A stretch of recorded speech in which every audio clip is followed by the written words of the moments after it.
Let's clap it up. Episode 88 of the 5-Star Podcast. Shout out 2088. Very underrated R&B album. Don't forget about it. Janae Aiko and Big Sean. Who am I joined by today?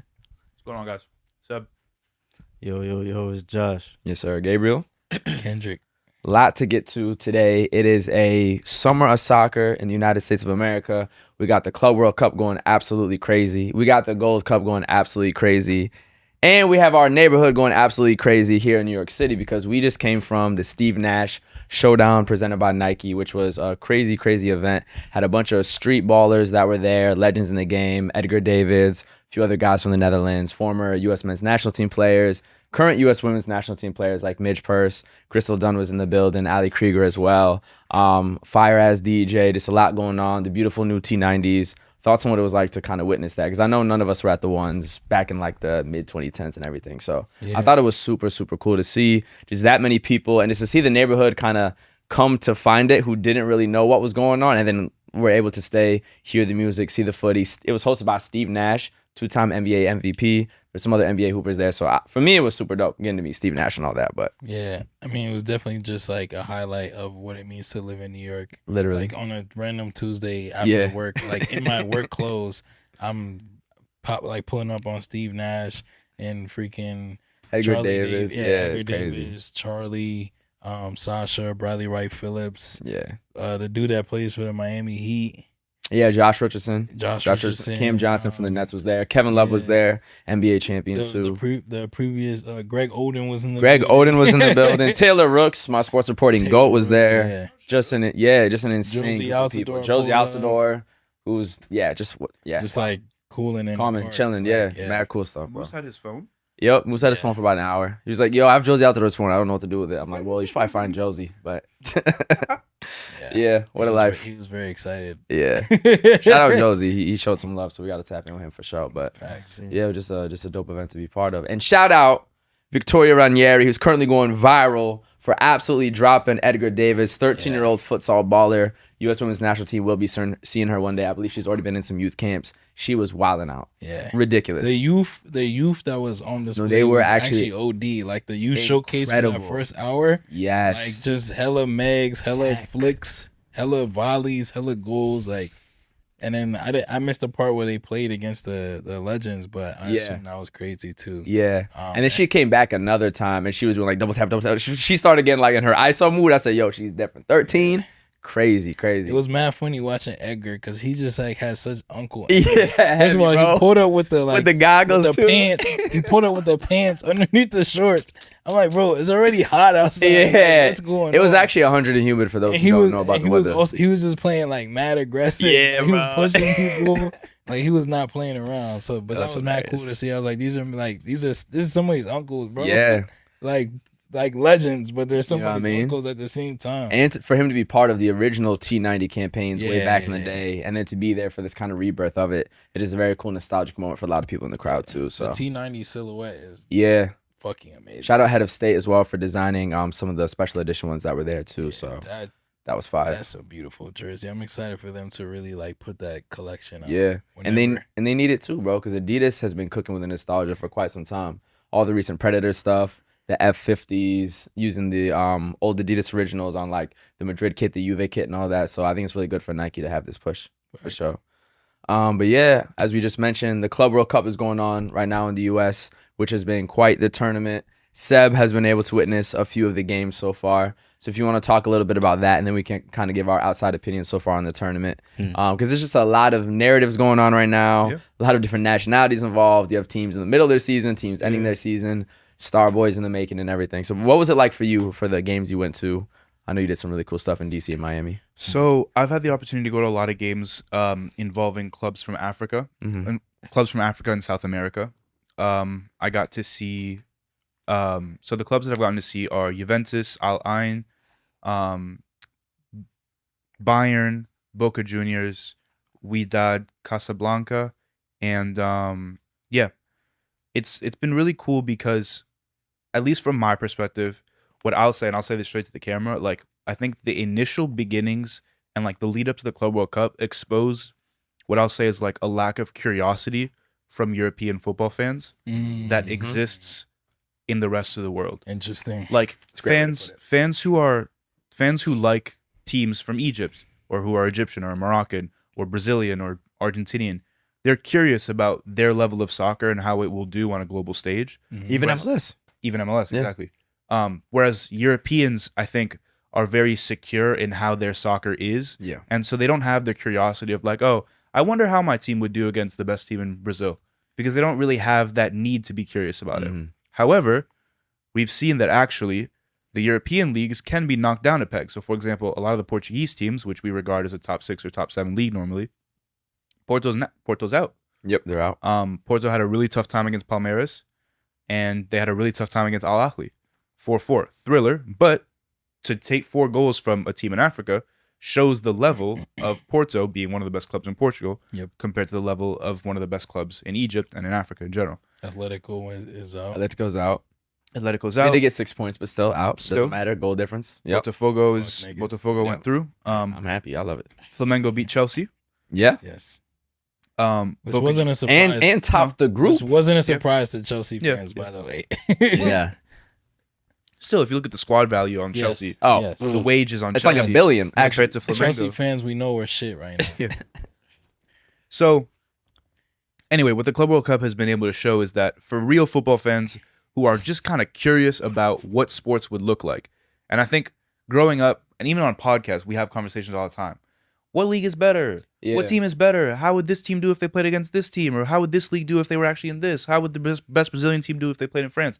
Blah, blah, blah. We get to see it. Yep. And that shit is super cool. It's just cool to see. It's like a social experiment in sport. And for me, as someone who like has these conversations every day, I've really enjoyed it. The fans have been amazing. Seeing Brazilian fans take over cities. Crazy. Moroccan fans take over cities. The flares. Yeah. I think the other thing that I want to mention is what's been really cool, especially in Philly. Like Philly's such a sports city. There's Shout such out like Philly, a, man. you know, I used to live there. Shout out. isn't Philly. there like a jail in Lincoln Field or something like that? Jesus. I didn't know about that. I've heard think- that. They I said think there is, right? It's like an old Please be prison. correct. A jail. Let me Please, please. No, be wait. correct. No, explain it. I think I know what you're gonna I say. actually asked about this because somebody told me that too. Apparently, it was like an old jail, but now they use it to like temporarily like hold Drunk like people. streakers or people Yeah. just like violating like the rules at the stadium. Yep. Philly, I lived there. You need that. So You need it says that. that Lincoln Sheesh. Field. Seen Eagles fans, bro. Abolish Eagles prison. fans say they need it, bro. Abolish prison. It's not prison. Yeah. Lincoln Field had a jail-like space. So Yeah, it was like a cage. It's to prevent some of the hooliganism levels or shit that goes on in the stadium. Anyway. for sure. It was cool because, you know, you had the Wydad fans who, I mean, I didn't know too much about Moroccan football. I didn't know too much about Wydad. Like, I'd heard of them, but, Yeah. you know, you don't know too much about them just from the sports that we cover. We're kind of focused on a different part of the sport. Dude, people in Philly who are used to some of the most insane fans, like the ushers, the people selling water and like food outside the stadium, they're like, what the fuck is going on? Yeah. I've never seen fans like this in my life. Bro, it's Philly and they're saying things like that. Where the So- Eagles play, which are Exactly. some of the craziest fans in Exactly. all of American sports. So it shows, I think it was really cool. There's another clip of an usher in Miami seeing the Boca fans, and he's like, he has his hand on his head. He's like, I can't believe this. It's cool that Americans have gotten to see like real city passion for clubs. It's cool. And it's a warm up for the World Cup next Exactly. summer too. I think 100%. honestly though, Club World Cup will have more passionate fans than World Cup from like a TIFO perspective. Just because at the end of the day, clubs are a bit more organized than national teams when fans travel. It's just easier to organize. It's just they're all from my city instead of all from my country. So Maybe. I don't know. The World Cups. It's the World Brazilians at the World Cup. there'll be bro. more fans, but they won't be as I organized. feel what you're saying. In terms of maybe the demonstration. Exactly. That's what I'm saying. Okay. Like the you're not level gonna of tears will be bigger in the I've World never Cup, seen a though. banner for like an international team. That's fair. You know? I see what you're saying. That's all. It's because it's like y'all are doing this every week of the year. Exactly. Rather There's than a fan club I got president. you. There's no fan club president of Brazil. That'd be insane. Yeah. Word. Nah, and I think what you're highlighting too is just like the opportunity to see different teams that we don't ever get to see play against each other. I was reading a really interesting article about like how this specific edition of the Club World Cup will impact just like league and club ratings worldwide. Because like football statisticians were talking about the fact that like this is the first time we're able to see like certain teams from certain countries actually face off in like a competition that has like this level of like stakes So like we're actually seeing teams actually play their first teams in previous editions of the Club World Cups. Like it was more seen as like friendlies and whatnot. And so seeing a player from like Ulsan play up against a player from like Dortmund, you're actually able to make like specific like player v player comparisons. And while you're not gonna see like, I don't know, I think Mamelodi Sundowns scored like 3 against Dortmund. You're not gonna be like, oh, now like they're like right below Dortmund, but you're able to make those like specific like player to player comparisons. Like this player did well against, you know, this defender who got signed for 50 million euros in Germany. Like, you know what I'm saying? Like you're able to really do a deep dive into the data and make like new understandings of like how we can compare these teams and players better. And I think one thing that's underrated about the way that even like the Club World Cup has been marketed in DAZN, there's been a lot of criticism about like the walkouts and like the boxing. I do not like that. I understand I understand why people watching it are a bit confused, and I don't think they've done a great job of explaining what was in their head. From a marketing perspective, I believe that what they were trying to go for is like trying to market the Club World Cup as boxing, where it's like even if you are an underdog, one punch, you can manage to get a win out of it. And so even if you have this huge team or this huge star, or this huge like club like Boca Juniors, Auckland City, which is a semi-professional team, can still, you know, get a goal and end up getting a 1-1 draw against a team like Boca with a semi-professional club, which is very like similar to the way that boxing is often marketed on DAZN, where it's like doesn't matter how big of a star this guy is, one punch you can get a knockout. I don't think they did a good enough job of like marketing that. But if you look at the commercials and like the walkouts and all that, it seems like they're trying to lean towards boxing, which makes sense. Because like, yes, you can pay players 50 million, but soccer is soccer. Anything can happen on the field, which is what we've seen. Yeah, for sure. Speaking of just kind of this whole conversation, it was really cool that we were able to give away some tickets to Club World Cup games through our watch party. So through our giveaway, one of the people the first person we gave the tickets to was for the Porto Al Ahly game at MetLife. What a game. And from what I know is that he hasn't really been to many soccer events at all. So to be able to witness that as your first time has to be one of the craziest, most amazing feels. Like there's no way you could probably have known what you were walking into, and then to witness that from the fan base, from how packed the stadium was, to the energy of everybody, the fact it was 4-4, the late comeback, the back and forth. Like I'm just so happy we were also able to give that experience to somebody to really give them, you know, that moment to understand what soccer is about. Not gonna lie. 8 goals on your first footy match. You won the lottery, boy. With those Egyptian fans too, incredible display.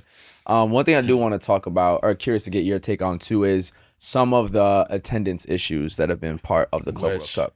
And the reason I mention it, I don't blame the teams or the players. For me, it is a little bit of, one of the comparisons is like when they try to book an artist for a stadium tour, when the artist isn't Beyonce. And you're robbing people of a better experience when you could have put them in a smaller arena or a place like an Irving Plaza. You don't need to put every game in an 80,000 person stadium. And especially if it's midday when Americans are working, which a lot of people are saying they did to appease Europeans' time zone for when they could watch the games at like an 8 p.m. But then you have 3 p.m. in LA on a Tuesday. Well, people can't fill up the stadium who are from there if they're working class people who are most likely going to be working at that time, which then goes into ticket pricing. So I don't blame the teams for that. I don't blame Mamelodi Sundowns and Rosario Reds who had some of these games to lower attendance. I think that's kind of a FIFA thing. Is like you guys should have considered that a bit more, especially considering how high the prices were for the tickets before too. So I think that's one of the only issues I have, which is really from a FIFA standpoint, not the teams, not the players, none of that stuff. So in their defense, like they have to book the stadiums like for the round of 16, whatever. So they got to just book it like in a batch. And so if you book Atlanta for semifinal, quarterfinal, you might as well book it for, you know, the group. I'm sure there's a lot of back end stuff that we're not aware of, but it's like the math probably made sense. Visually, it sucked. Visually, that Atlanta game sucked. Yeah, like, there was one in Orlando too. Looks crazy. Yeah, I ain't gonna lie. Yeah, but like the Orlando game was what? I think it was like Mamelodi Sundowns against a Korean team, I believe. Ulsan. With also a rain delay. It looked, it was like, tough. It's like, damn. But it's only been a couple games. Yeah, it hasn't been what people have been kind of dragging it for. So the MetLife games have been full. MetLife's been Philly good. games have been full. The Miami games have been full. Yeah, certain cities are definitely clicking. Absolutely.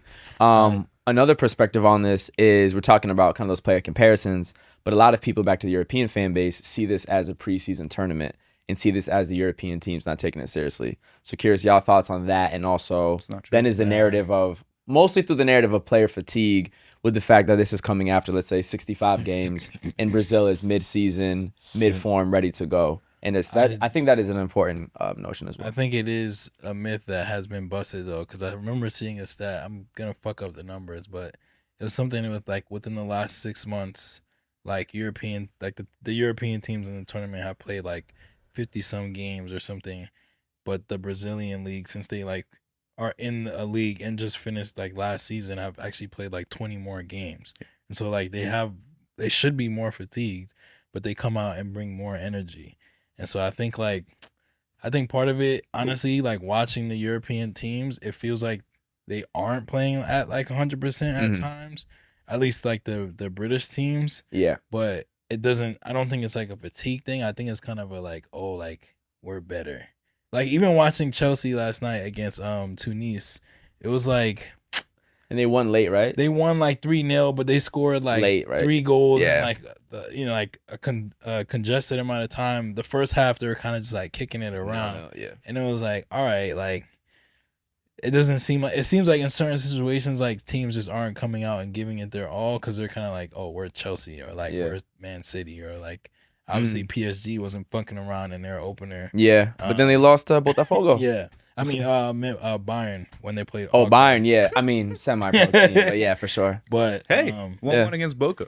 Yeah, crazy. No, I don't buy the whole like fatigue thing. Like I think, I'm not saying that no players are tired. Yeah, but I think like the Brazilian teams have just been coming hard. Yeah, and it was cool to see the Botafogo manager be like, yeah, we beat like Paris by their own game. And Alex Telles, who plays for Botafogo now, he was talking about like Brazilian, like people been talking shit about like Brazilian football, and like, you know, unfortunately we lose a lot of our stars to like the big leagues, but like now we're here like in the States displaying like what we're really about. And the fans have been a big part of that too. So bringing up fatigue has also been interesting to see how the temperature and the heat have been affecting. And conditions of the pitch too. You know what I mean? Like people saying their toenails is hot. People saying, for me, the substitutes are in the locker room. We haven't seen that before. You know, and so I don't know, some of these teams who play in different regions, they're more accustomed to the amount of sweat and just the air quality. You know, and highlights what the World Cup might even be like next year too. And the timing of the games too. To be in Miami heat, 100, humid at 3 p.m. versus like a 9 p.m. where the sun is set is definitely a big. But like I don't know. I don't believe that like. But it's funny for a team from Madrid, which I've lived in Madrid. It's hot as fuck. And you play in Sevilla, which is hot as fuck. And like, so I don't know what you're talking about. And players who come from like, I don't know, like countries that are near the equator are expected to like go play in Europe in certain in the cold and shit and just be fine. Spurs playing Bodo Glimt. It's as far north as you can go. There's mad Brazilians who have been to Shakhtar Donetsk. It was actually like a whole feeder system. Like what are we talking about? And they're expected to just adjust to the weather. So I'm not saying I would go out there and play in 100 degrees. I would be in the locker room like, bro, play me, like I'm not coming out. But it's also like, bro, hey, man, you making a couple mil. Right, and MLS has both extremes. Sweat, my boy. MLS has full-on snow games with the Colorado Rapids, and then the Florida Heat, the Texas Heat, the Cali Heat throughout the summer.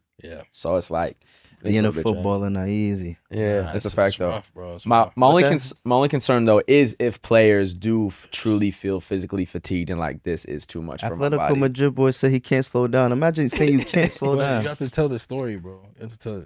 Which one is this? Context. I got you. I'm gonna look it up. All right. And actually read it. To like Seb. I'm gonna get my. And I will say though, with the South American teams, scary, bro. Even if they ended a season and started a new one, they had a break in between.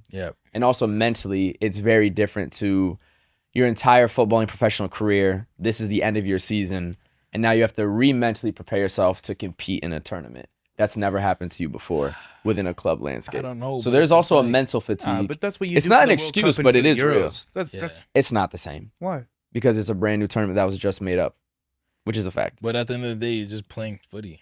Of course, but like to think that mentally it's the same as preparing for the Euros. It's not the same, but it's just like it's a little bit of a fallacy. I understand. It's not the same, but it's just like go play, nigga. Yeah, and that's a little bit of my problem, bro. See, like I'm telling you, bro. Say that with the southern accent, we got a problem. Yeah, right. You know we got a problem. And it's funny because Barca fans and players they're saying are happy that they're not in it for the sake of the rest. Especially when you consider younger players who we love seeing the do ways these 19-year-olds ball out. But then we see how this turns out when they're 22, when they are playing 65 games a year. Yeah, nah. Pedri and Gavi have already been cooked at their age because of what's been going on. So I think there is a little bit of physical protection that's required. Yeah, and I think but rotate your squad at the same time. It's just gonna rotate the squad. And it's just gonna continue like seeing these super teams being built because like you actually need 2 different rosters. Yep. Everybody was clowning Chelsea a season ago when we had a 40-man roster. Yeah. But it's like we saw this season we had the youngest team ever in Premier League history, and we still finished with a trophy and top 4. Why? Because we were able to field 2 different teams in 2 different competitions. Yeah, it is a trophy. Also, Chelsea's one of the like 5 European trophy. To be fair, Chelsea also is one of the 5. Where's yours? They have 7 of them joints, bro. I'm gonna shout out this excerpt from The Athletic that covers some of the different players talking about the weather. As you guys brought up, the time was allocated for European audiences for sure. Teams have been suffering bad though. Luis Enrique. Sentiments were echoed by PSG's midfielder Vitinha. Said it's hot at this time. I'm all ready. It was really difficult. This was PSG versus Atletico Madrid. In that same match, Atletico Madrid midfielder type shit, Marcos Llorente. Let me say that again. Atletico Madrid midfielder Marcos Llorente went into detail after the match, saying it's impossible, terribly hot. My toenails were hurting. I couldn't slow down or speed up. Oh, my toenail. It sound like the perpetual 3rd place team in La Liga. My toenail hurts. Yeah. Toenail hurts. You play in Madrid, bro. Have you ever played with your toenail? Bro, both of my toenails have fallen off before playing footy, bro. Oh, big man. I lost both of my toenails, bro. Point to them again. Both of my toenails. They almost had to chop my toenail off. Tape shit, man. Damn, surgery? He said, yeah. This nigga think he a veteran, bro. From Long Island High School I need benefits. It's a fact. The temperature was getting to 98 degrees Fahrenheit, 99 degrees Fahrenheit, 36 to 37 degrees Celsius in Tennessee, North Carolina. I don't know, bro. I would definitely say that, like, it's forecasting for what's needed from the cooling, like, the ice towels. But yeah, I don't know. I wish we could see more youth involved as you're bringing up player rotations, but it's due to the $40 million prize. No, $1 billion. $1 billion in total. I used to say $1 billion as well, but it's actually $1 billion for like everybody. Every single. I think it's first place gets 40, second place gets 30 or some joint. Yeah. The total prize pool is $1 billion. The winning team, if you go, the most you can make is like 120 mil. It's probably the winner. Yeah. But it's weird because it's also prize money is not equal per club because Real Madrid, for instance, is driving in more revenue than one of these smaller teams. So I think Madrid is able to win more than one of those teams, even if one of those teams win it. Oh, Same crazy. With Paris, Bayern. No, so Auckland City's not making as much as Bayern Munich, obviously. Yeah. Still if they won the whole thing? I don't know the whole system in the back end, but correct. Yeah. That makes sense. One other thing about temperature that we haven't brought up at all is the fact that it affects the fans' experience too. Yeah. Oh yeah. Sitting in the sun. Certain stadiums, if they're able to have a covering or just address, so hydration stations are needed. The Egyptian fans didn't give a fuck. The Egyptian fans just in the sun. They came out red. I was there at noon at Lincoln Field. It was fine, to be honest. Boss man. I was with the Moroccans, so it was fine. You have tough skin. He has tough nails. Tough group. Tough group. We've weathered the storm. Yeah, that's a fact. What have been some of y'all favorite games so far? I really enjoyed matchups. I would say I like the Fluminense games because in New York, you always see Fluminense fans on the train. Yeah. Coming from different parts of the city and Jersey. Like that representation, bro. Listen, Fluminense, I didn't know they had such a strong following in the city, bro. Yeah. I was in Monaco Train Hall actually that day doing some content stuff, but there were just mad Fluminense jerseys and mad Dortmund jerseys. And when my friends who didn't really know what was going on, it was even just cool to see the impact it's having on the city. Right. I forgot what fan base took over Times Square. If you're walking through Palmettos, you're walking through Times Square, you just, passing through for whatever reason, you're like, wait, what the hell is going on? So it's creating a lot of extra exposure to the sport, to these teams, to these nationalities too. And New York's the perfect city for that. These clubs know more now about the type of representation they have stateside. Exactly. Yeah. Like you should tap into the fandom that's actually, sweating, sitting in the stand. Yeah. There's been a lot of really good games though. A lot of crazy games. That Al Ahly Porto game was insane. 4-4, right? The 4-4 ridiculous. What a game.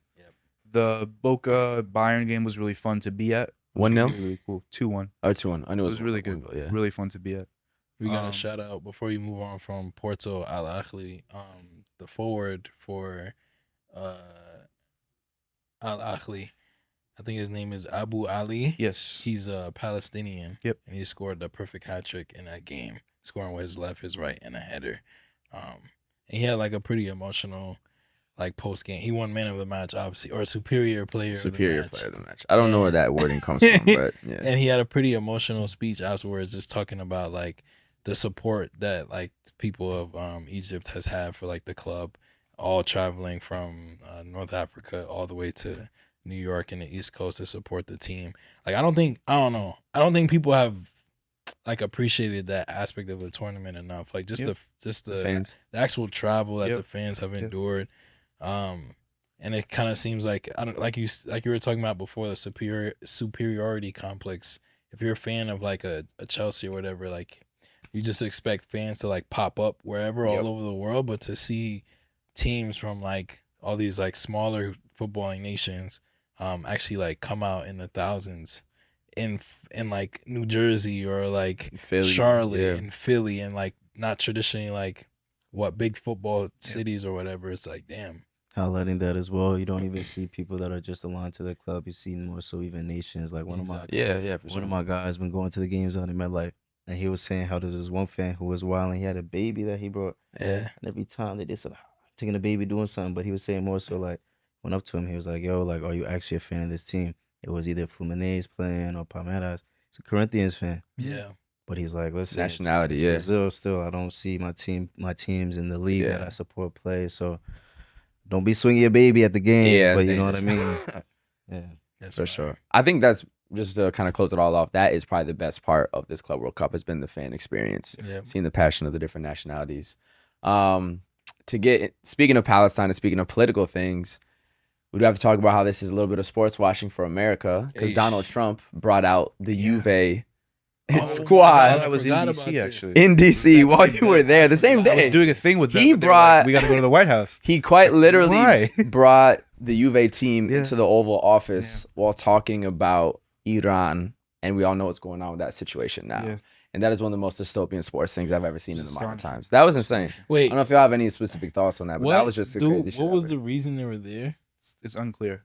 No, media like stuff. It looks no. But I'm saying, like, was there like a there's no connection. Was there a part where they talked about like? No. I mean, he tried talking about the Juve team and then brought up women and but the women don't play in your team now, do they? He said, well, we have a very good women's team. Yes, but they don't play in the men's team, right? And I'm like, what? Nah, I feel like there has to be more. There has to be. Oh, I'm sure there's more. He was talking about the Club World Cup. I'm sure too, but like the fact that we're talking about geopolitics with Tim Way in the back is fucking crazy. I mean, that's not crazy. His father's a president. Yeah, that was one of the things. That was a bit odd from Tim. No. I'm talking about. Wait. It's not odd that Trump's talking about Iran. Before bombing them with an Italian soccer team behind him. What are we talking about? No, that's not odd. That's what I'm saying. What is odd is when Tim. Who cares what his father is, bro? No, what is odd is when Tim gets asked like, I agree with that too. How do you feel about being at the White House? And he goes, I'm not one for the politics. I didn't like that. Yeah, of course. Brother, your dad is the president. Yeah, I agree with that too. I hear it though. Yeah, like, I don't want to get too involved in that. Could have just said I don't fuck with Trump, but I get it. Okay, question for you guys. Not one for the politics. Yeah. Father, president of Liberia. Yeah. Question for you guys. This disclaimer. This is not a judgment on anybody or any current players. You hear this disclaimer, bro? It never works. Would you guys have gone to the White House under these conditions? Absolutely not going to that White House, bro. Hell no. Same way Jalen Hurts did not go when he won the Super Bowl. Hell no. Not going. No. Same way Steph Curry did. No, we're not going. It's not happening. Yeah. Because to do what? Like, yeah. Like, to do what? To stand next to them for the photo? I had this conversation with like some of my friends, and they were like, oh, like, this is my job. Like, I work for this club. Like, if you don't tell have me to go to to the White House, I have to go. Like, I'm going to go.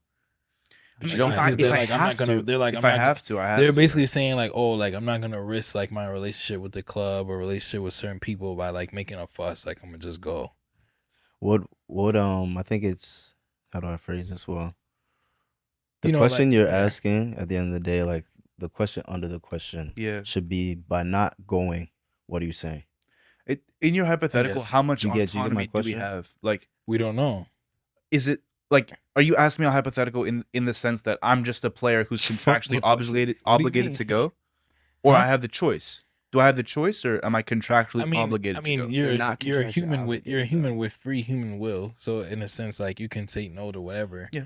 It might be in your contract, like, oh, you're supposed to make certain public appearances. But But I'm saying, like, is this a situation where you would be like, nah, like, I actually don't want to be remembered as being pictured with Trump? So that was. But there's also a real situation of Is that this, the answer guys. to my question? I didn't understand your question. Cool. So the question I'm asking is by not going, what is being communicated? What are you trying to say? Because you're asking if somebody would pick A or B. So You're what is asking it? me, what are you communicating? Yeah, just I in think that's general for with the y'all option. to. Yeah. I think that's for Well, I'll y'all. say- I'm asking the group. Yeah. Oh, okay. Because you Well, said like no, I'm- you wouldn't. So yeah. you're trying to communicate. I don't fuck with Trump. And also, if we're gonna be real, it is an optional choice for the NBA champions, NFL champions, NHL. So we have a real scenario multiple times a year where this already happens, and the players who don't fuck with him don't show up. Example: Jalen Hurts. That's the real scenario. So Yeah. no, I'm not going. And then you have Saquon who goes and plays golf with him. Yeah, Two for types of me- niggas. For me, it's just like the thought of being pictured with Trump. No way. Like, just even if I'm just in the background, No. like, No. it's like, I don't want my kids to see that, bro. This nigga's wilding. And on some real shit in life, your life is shaped a lot by using the word no more than it is using the word yes. I've learned that the hard way. It's a fact. So some shit you gotta say no to, bro. It's a fact. Yeah, for real, for real. I mean, on that same topic, I saw an article by she's like a sports analyst. Fuck, I gotta pay her respect and find her name. From where? I feel like she commentates on basketball, but she does. Oh, Jamil Hill. Oh, Jamel Hill. Yeah, she's a legend. Jamil Hill, sports analyst, does a lot of like sports political crossover conversation. She was basically talking about how like FIFA is basically endorsing racism in this tournament. But calling out the fact that they conveniently removed the like "Say No to Racism" campaign from the Club World Cup, even though that's been a part of like FIFA competitions all the way up until this point over the last couple of years. Like 20 years. Yeah. And it's just like so happened that with this tournament in the US, they're like, actually, we're not going to do that anymore. And then she quoted like the speech that Infantino had like a couple years ago when he was like, today I'm gay, today I'm Arab, today I'm Muslim, today I'm LGBTQ, whatever. Yeah. And it was just like how you go from like claiming all these different identities, marginalized identities, and saying you feel one with them, to a few years later being like, yeah, we're just gonna like get rid of the whole racism thing and act like that doesn't exist. I don't think any of those people at that high level care. They just want good PR and tournaments to go well to make a lot of money. Yeah. It's just capitalism, period. That's how I see it. But I think it's bad PR. Even like selfishly, even if you are like, just leave it. Yeah. But I don't know. It's the level of intentional, like, nah. We were talking about that with Trump last week. Yeah. You know what I mean? Yeah, because it's an even for active your own decision. PR to hide the fact that you are racist, you're like, nah, we're gonna take that out. Yeah. Whatever. Trying to send a message. But I don't know if you have any other thoughts about it. Seb looks like he's pondering. No, it's just because I saw it in the stadium. Interesting. Do you have a photo of this? Yeah, I think Okay. in DC. I can't. I don't know if I'll find the photo. Nah, now. you're good, bro. I'm sure. So I don't. It wasn't on the ad board. It was on the top screen, and maybe it was like a DC United thing. And maybe it was. I don't know. Yeah, it could have been a Stadium or choice, Audi field thing. But Yeah. it was odd because they did the "Say No to Racism" thing in DC, but it was at a point. It was like in between the song. It was just like weird. It was What song? Like the Nash? FIFA Club World Cup song. Oh, also, I hate that. I hate the song Nah, so nah, much. nah. No, You seem to like it, that bro. one. Not that one. Oh, You guys are gonna go to a game later? yeah. You'll- Inshallah. Tomorrow, inshallah. At halftime, they're gonna play a song. It's insane. I can't wait to hear you guys' reaction. It's only in stadiums. Yeah, it's in stadiums. Okay. You'll hear it. Let's get it. They play it at every game. It's ridiculous. Alright. Nah. In terms of the racism thing, it doesn't make much sense, but it might be because of the fact that they had to get the current American administration to sign off on everything too. Yeah. Yeah, 100%. Oh, and the whole DEI removal Yeah. of things, and that Yeah, to be yeah, yeah. considered. Why are you only saying no to racial things, but you didn't say? And I it's think pro- I yeah. think her point was more so like FIFA backs down when it's convenient. That's for the them. thing. FIFA always I backs thought down. Yeah. like growing up, I thought FIFA had a little bit more power than what's been shown recently. Mm. I mean, I think this whole That's play, interesting. if we're being honest, I just assume they'd be. bro, this whole tournament, if we're gonna be honest about it, and I was looking into some videos about it. Yeah. This whole tournament is a play for FIFA to regain some power. It's a money play. Yeah, for sure. If you look at FIFA versus UEFA, CONCACAF, Copa, look at some of the biggest tournaments, even Libertadores. Mm-hmm. You know what I mean? It's not under FIFA technically. Yeah. And people brought up the fact that this is kind of the Super League in its own way. Yeah. For sure. We were complaining about the Super League. Now we're enjoying it. Yeah. We're enjoying the hell out this one, bro. Yeah. And so, yeah, FIFA's trying to, and then we're going to be asking for this again and again. They're trying to ramp up for the World Cup. Nah, FIFA trying to get One other issue. I saw they're trying to bring back the Confederations Cup. You remember that? Yeah, I do. Because Spain was in it, USA was in it. That was one of Neymar's big ones. Yeah. USA almost won that shit, and then we were up 2-0, and Brazil scored 3 in the last 15 minutes. USA almost won that in 2011. Yeah, I like the Feds Cup. But one thing I forgot to mention with the Club World Cup, The Confederate Cup. Confederate is wild. The Southern Union, the Robert E. Lee Invitational. There's probably a basketball tournament in South Carolina. Shout out Juneteenth. Yeah, shout out Juneteenth. Definitely. That's crying. One last thing, Club World Cup I did want to mention. Only one other gripe I have is that the qualification it doesn't have a pure logic to it. Yeah. The way the World Cup does, the way other competitions do. They'll fix it. So that's one thing I would like to have fixed. Because you could make an actual Club World Cup. This isn't truly set up the way that is.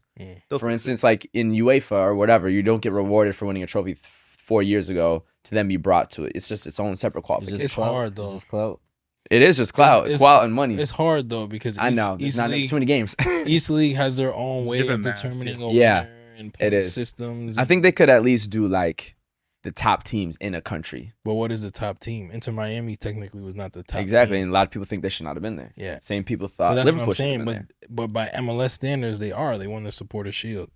So it's hard to consolidate a whole but they didn't world win it. But I'm saying even Prem, they gave it to Chelsea instead of Liverpool, who won the league. Because No, but but I think we won the Champions League in 2021. It's a 4-year pull. So it's No, but it gets it. Nah, I think at the end of the day, what you're highlighting, it makes sense because you have to pull from 4 years. You have to pull from the essentially it's how the FIFA has their coefficient ranking. And why is Barca not there? Because Barca's coefficient ranking was lower than Atletico Madrid's from Spain. Because Atletico Madrid won more, finished higher. I know you're raising your eyebrow, but it's true. They won La Liga 2 years ago. Who? And Atletico did not. Barca. Yes. However, Atletico Madrid finished higher in La Liga more than Barca did and did better in Europe. These seasons? No, you're not. I feel like I watch these games, and the tables don't say that. It's whatever. That's my only thing. I feel like the qualification is a little goofy. What you're highlighting? It's a little weird. No, but it's not clear for the fans, Spain bro. thing. For the Spain thing, this is the Spain thing is actually pretty clear. All right, it's who finished higher over the if you do the math, who finished higher over 4 years. I feel you, bro. But I feel like winning La Liga should did it. probably get you in that bitch. Once. If the other team didn't win it, yeah. I disagree. Well, that's bro. I'm not that passionate. But what do you think? What do you think? If I win, so for example, should Napoli be in Club World Cup? Because but Napoli won the league twice, but then finished 11th. Twice in 4 years, I'd give it to him. But then finished 11th. More like water, this one follow. I mean, just I'm sorry. What do you think? They just need to, Me soon fall. screws. If you just tighten the screws a little bit, Me soon fall. you know what I'm saying. Listen. Yeah, I think Napoli winning twice in 3 years should for sure.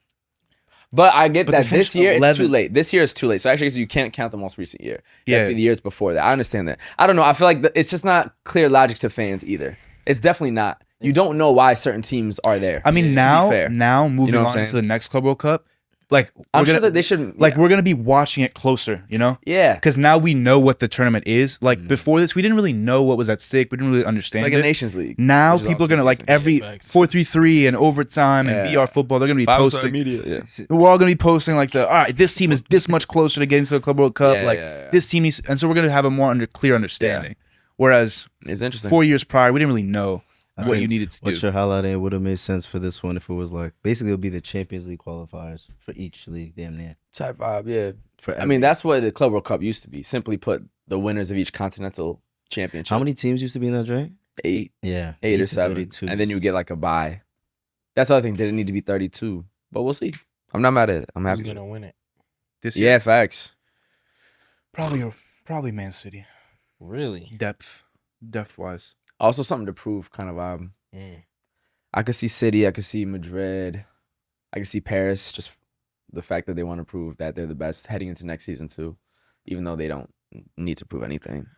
Best case scenario, a Brazilian club beats a big European club in the final. Best case scenario at MetLife. Best case scenario, a Real Madrid Palmeiras final. Oh yeah, or Fluminense final, or Botafogo final, or Flamengo final. Be insanity. Out of the European teams left, which one could elevate their status the most with 40 million? Juventus. Yeah. Okay. 40 million to an Italian team is like gold. Yeah, Juve. Syria. Inter is qualifying. Through. Yeah. All right, I haven't seen like any of their. I think today they gotta beat River. I haven't seen nothing Inter, bro. They've been quiet in that shit. They gotta beat River actually. Yeah. Today. Nah, Juve, that would be big for. Also, just Juve's status has fallen so much from the Pogba era. Yeah. You know what I mean? It could mean something for them to win. Shout out Pogs, PogBACK. Monaco. I'm not gonna lie. Going to Monaco in France to ball out. We might see a version of him. I need him to enjoy his personal life. Yeah. To get back to playing, bro. It's a good city to enjoy your personal life, You know bro. what I'm saying? He's in his home country. I know I just do that on y'all, but what y'all feeling about PogBACK, PogBoom? It's PP, time, bro. The Pioche. What's that face, Seb? I don't think Monaco's a good move. Why? Just I don't see how Monaco Monaco for me feels like a place for young players to kind of prove themselves and then to move on to a PSG or to a bigger club in Europe. I've never really seen Monaco as a club where players go to revitalize their careers. That's something that happens a bit more in the Netherlands, in Germany. The French League, correct me if I'm wrong, but I can't really think of the last player who went to France and revitalized their career. Lacazette, Aubameyang. Lacazette, yeah. No, Alba, Depay. I'll put Depay as the one who Yeah, but Depay was 26. Yeah, he was 27. young. I'm saying older guys with the Lacazette, yeah. Lacazette, yeah. Yeah, Lacazette definitely did. Alba definitely did. Alba where? Huh? Where? Didn't he go to Marseille and ball out? You're right, yeah. Yeah, That's true. he was doing well with them in Europa and everything. I don't know, Monaco. Do you think it could be a player for him to eventually get into another league on side? Maybe. I don't get it. I don't I get think it. being home country is a big piece, and he's probably not PSG level right now. Yeah. The fact that he's played in the last couple of years, and you ain't touching that midfield after what they just did last season. So it makes sense to be one of the other bigger names. I feel like it could be a play for him. I don't think you do well. I'm sure in his head, there's a part of him that's hoping I can still make a World Cup squad for France. He better fucking. I'm sure there's a part of his mind that believes that. At the end of the day, he's won a World Cup with that team. Of course, he's talented enough. So he has to have a crazy season though. Yeah, but I don't like. Monaco is not going to give you the platform to do that. It kind of is. Well, he can't, but he's not going to start on like a Real Madrid, Paris, Man City type of team. So it makes sense to go to a lower team. Where else could also Pogba have gone? Maybe that's what I'm saying. question. Yeah, that was my next. He shouldn't go back Dortmund. to Like he could have done so well in Italy. Okay, slower pace. He'd have a lot of time on the ball. That's the league where he's done best. I mean, Yeah, but that's the league that just fucking suspended him. That's true. I don't know about It's not the league though. It's UEFA. Yeah, but like you triggering. He had like a whole interview where he was talking about how like he was disappointed at Juventus. Juve didn't support him and all this stuff. So I feel like he needed to leave that country in general. Went to Monaco with the nice cars and the Nice. water. Oh, and Formula One every nicest week. place you can be. It is, but that's not where you put mental together a body of work for World Cup. Let me provide some more Mbappe, Bernardo context. Silva, Bakayoko. Let me provide some more context. I was reading up on this transfer, because obviously Ansu Fati also joined the team. Yeah. He needs it. He needs it. The manager Adi Hutter was talking about just like the project that he's trying to build. He said like in the next couple of years he wants the team to be consisted of 50% like academy players and 50% like proven players such as Paul Pogba. And although Ansu Fati isn't from their academy, like he kind of brings that 22-year-old, like still young and up and coming, whatever. But I think this is the part that got me like, okay, maybe this is a good place. He told The Guardian in an interview, he said, I hate boring football. 15 passes around the back line and then back to the goalkeeper. I like to play an inspiring brand of football. It doesn't mean you win every game, but the spectators expect to see you play the ball forward. In the offensive third, I say, guys, you are creative players. I don't say you have to play this ball and that ball. Guys, you earn money for your creativity. There it is. Okay. That's the place for Pogs, bro. I'm sold. And Fully sold. and Fully sold. And- Monaco with the nice fully cars sold. and Nice tents. bro. Hey, Nice I've been 70. cars I can and admit when I'm tents. wrong. I was wrong. 60-yard pinpoint passes in was wrong. Formula One with fucking Hamilton Hey, afterwards. Come Nice on, bro. football, nice food, nice cars and Nice tents. weather, I was wrong. Bro. nice water. And they asked Nice. him, they asked the manager too, like about just like obviously Ansu having like all the injuries in the past, and then Pogba having like not the best reputation, and he was telling them, he's like, yeah, like in the past as a manager, I've been like not like worried about dealing with players with like big personalities and whatever, but he's like, yo, now I just see them all as like human beings. Like, how can I figure out like what's bothering you? How could I figure out, like, I don't know. He seems like he's much more like Humanizing. Humanizing for yeah. sure. And he wants the players to like be the best version of themselves versus like other managers we've seen, like, I will not tolerate any like Yeah. da da da da da. I So mean, at the end of the day, if you look at Pogs, he's always performed best in teams and situations where he's seen to smile the most. It's a fact. You know what I mean? Let's be honest. You know, in Manchester, you know, he enjoyed his time in the youth. Obviously, you can see through the media and the stuff that he went, you know, behind the scenes. That got revealed later. You know, it was a struggle. There's a lot of weight on his shoulders. But that French squad, 2018, this is still the era where he was dabbing. He was dabbing for like a decade. A decade straight. he had everybody. After that had been way out the U.S., he was keeping that shit live in Europe, bro. The only one. Absolutely. You know what I'm saying? Decade, like- Speaking, that's hilarious, bro. They definitely catch our trends later. Don't Yes. ever question. musically too. Don't ever question the influence of the African American culture globally. That shit is different. Yeah. But speaking of Ligue 1, legendary 7-time French champions, Wesh. Olympique Lyonnais, West Indies. have been relegated to Ligue 2, the second division of France, due to financial issues, the second tier of French football. So to give a little bit of context in this, in November, the DNCG provisionally relegated Lyon because of a 175 million euro, $203.34 million debt with no clear plan from the club on how to reduce it. And a transfer ban was also imposed in the January transfer window. The club criticized the decision in a statement on Tuesday and said they had to work closely with the DNCG, saying that they had satisfied all their requests.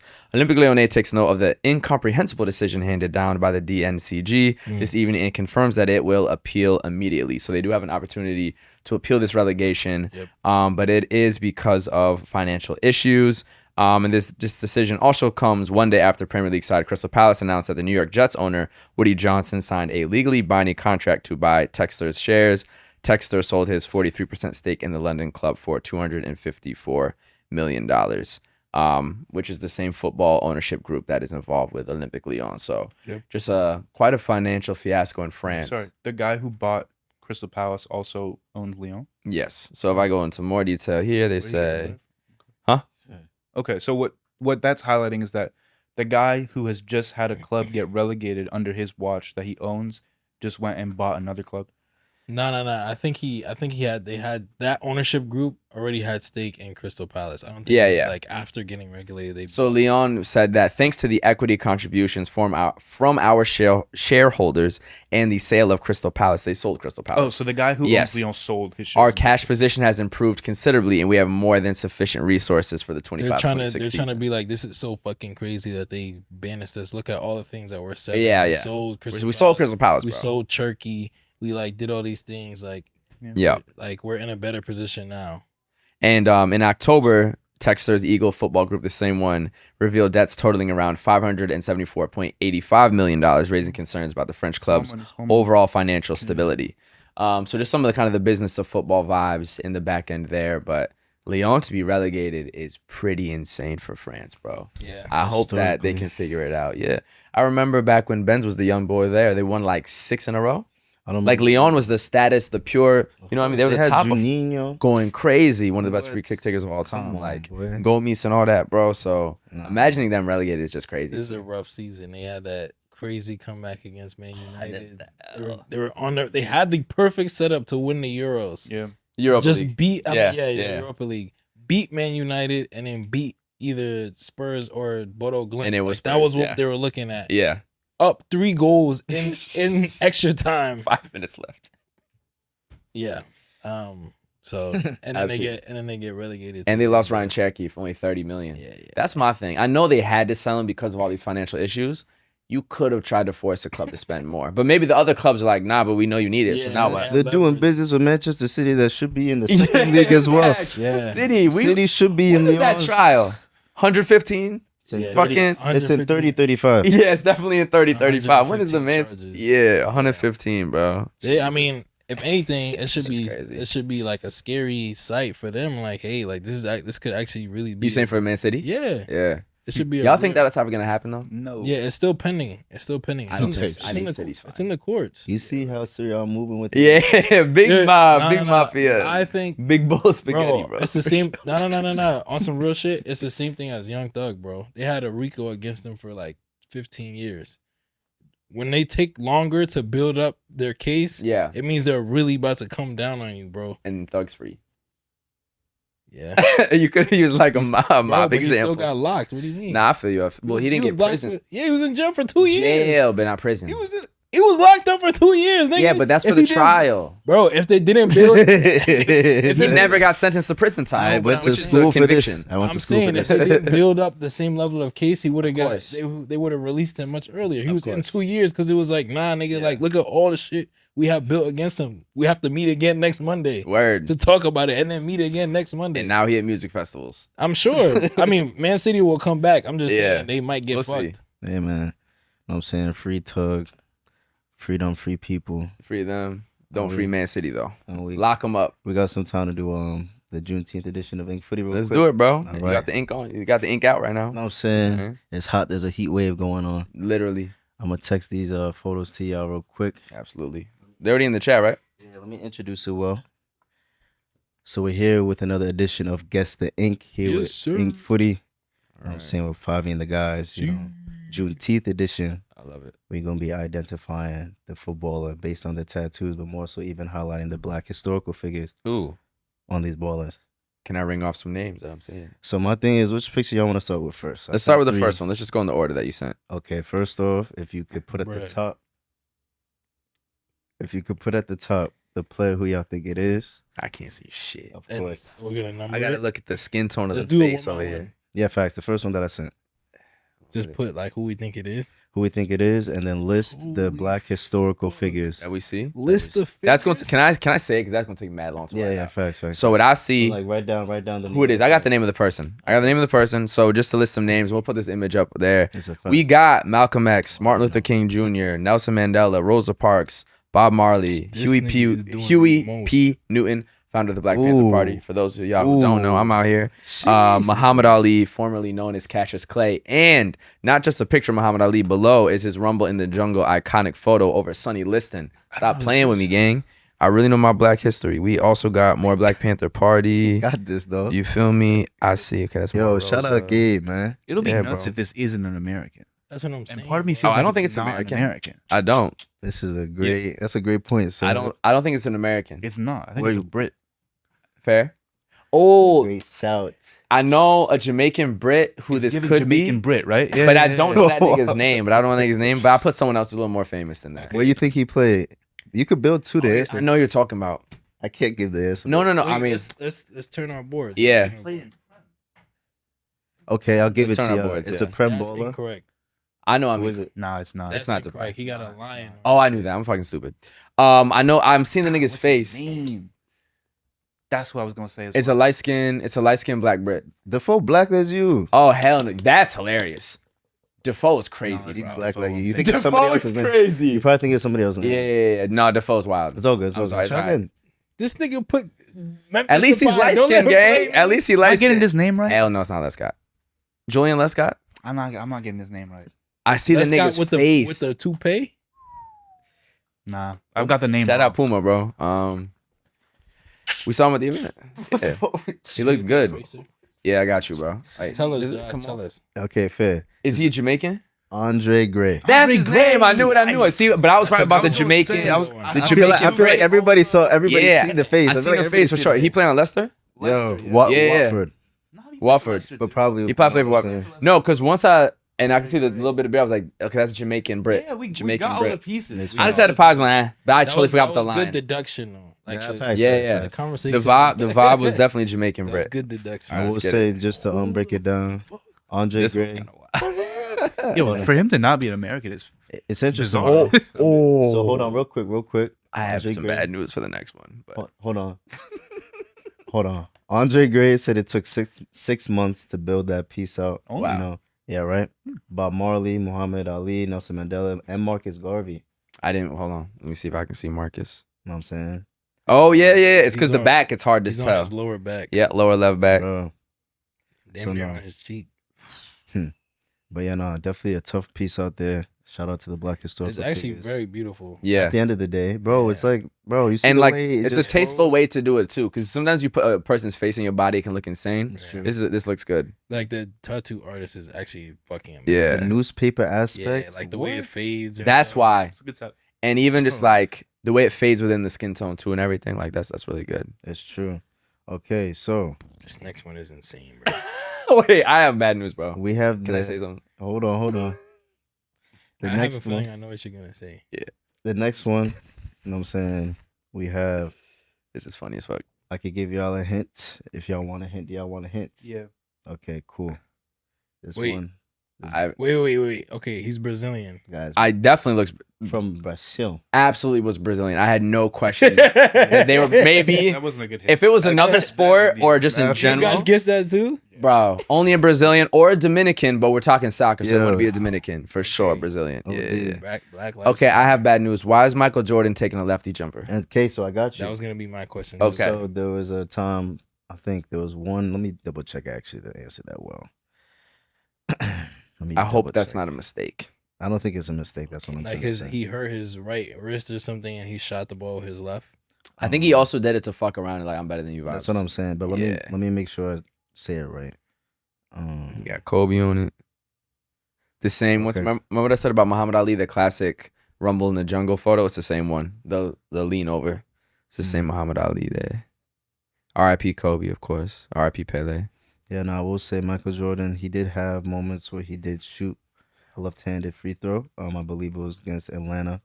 It says here against the Atlanta Hawks. There was time even MJ shot a free throw and closed his eyes.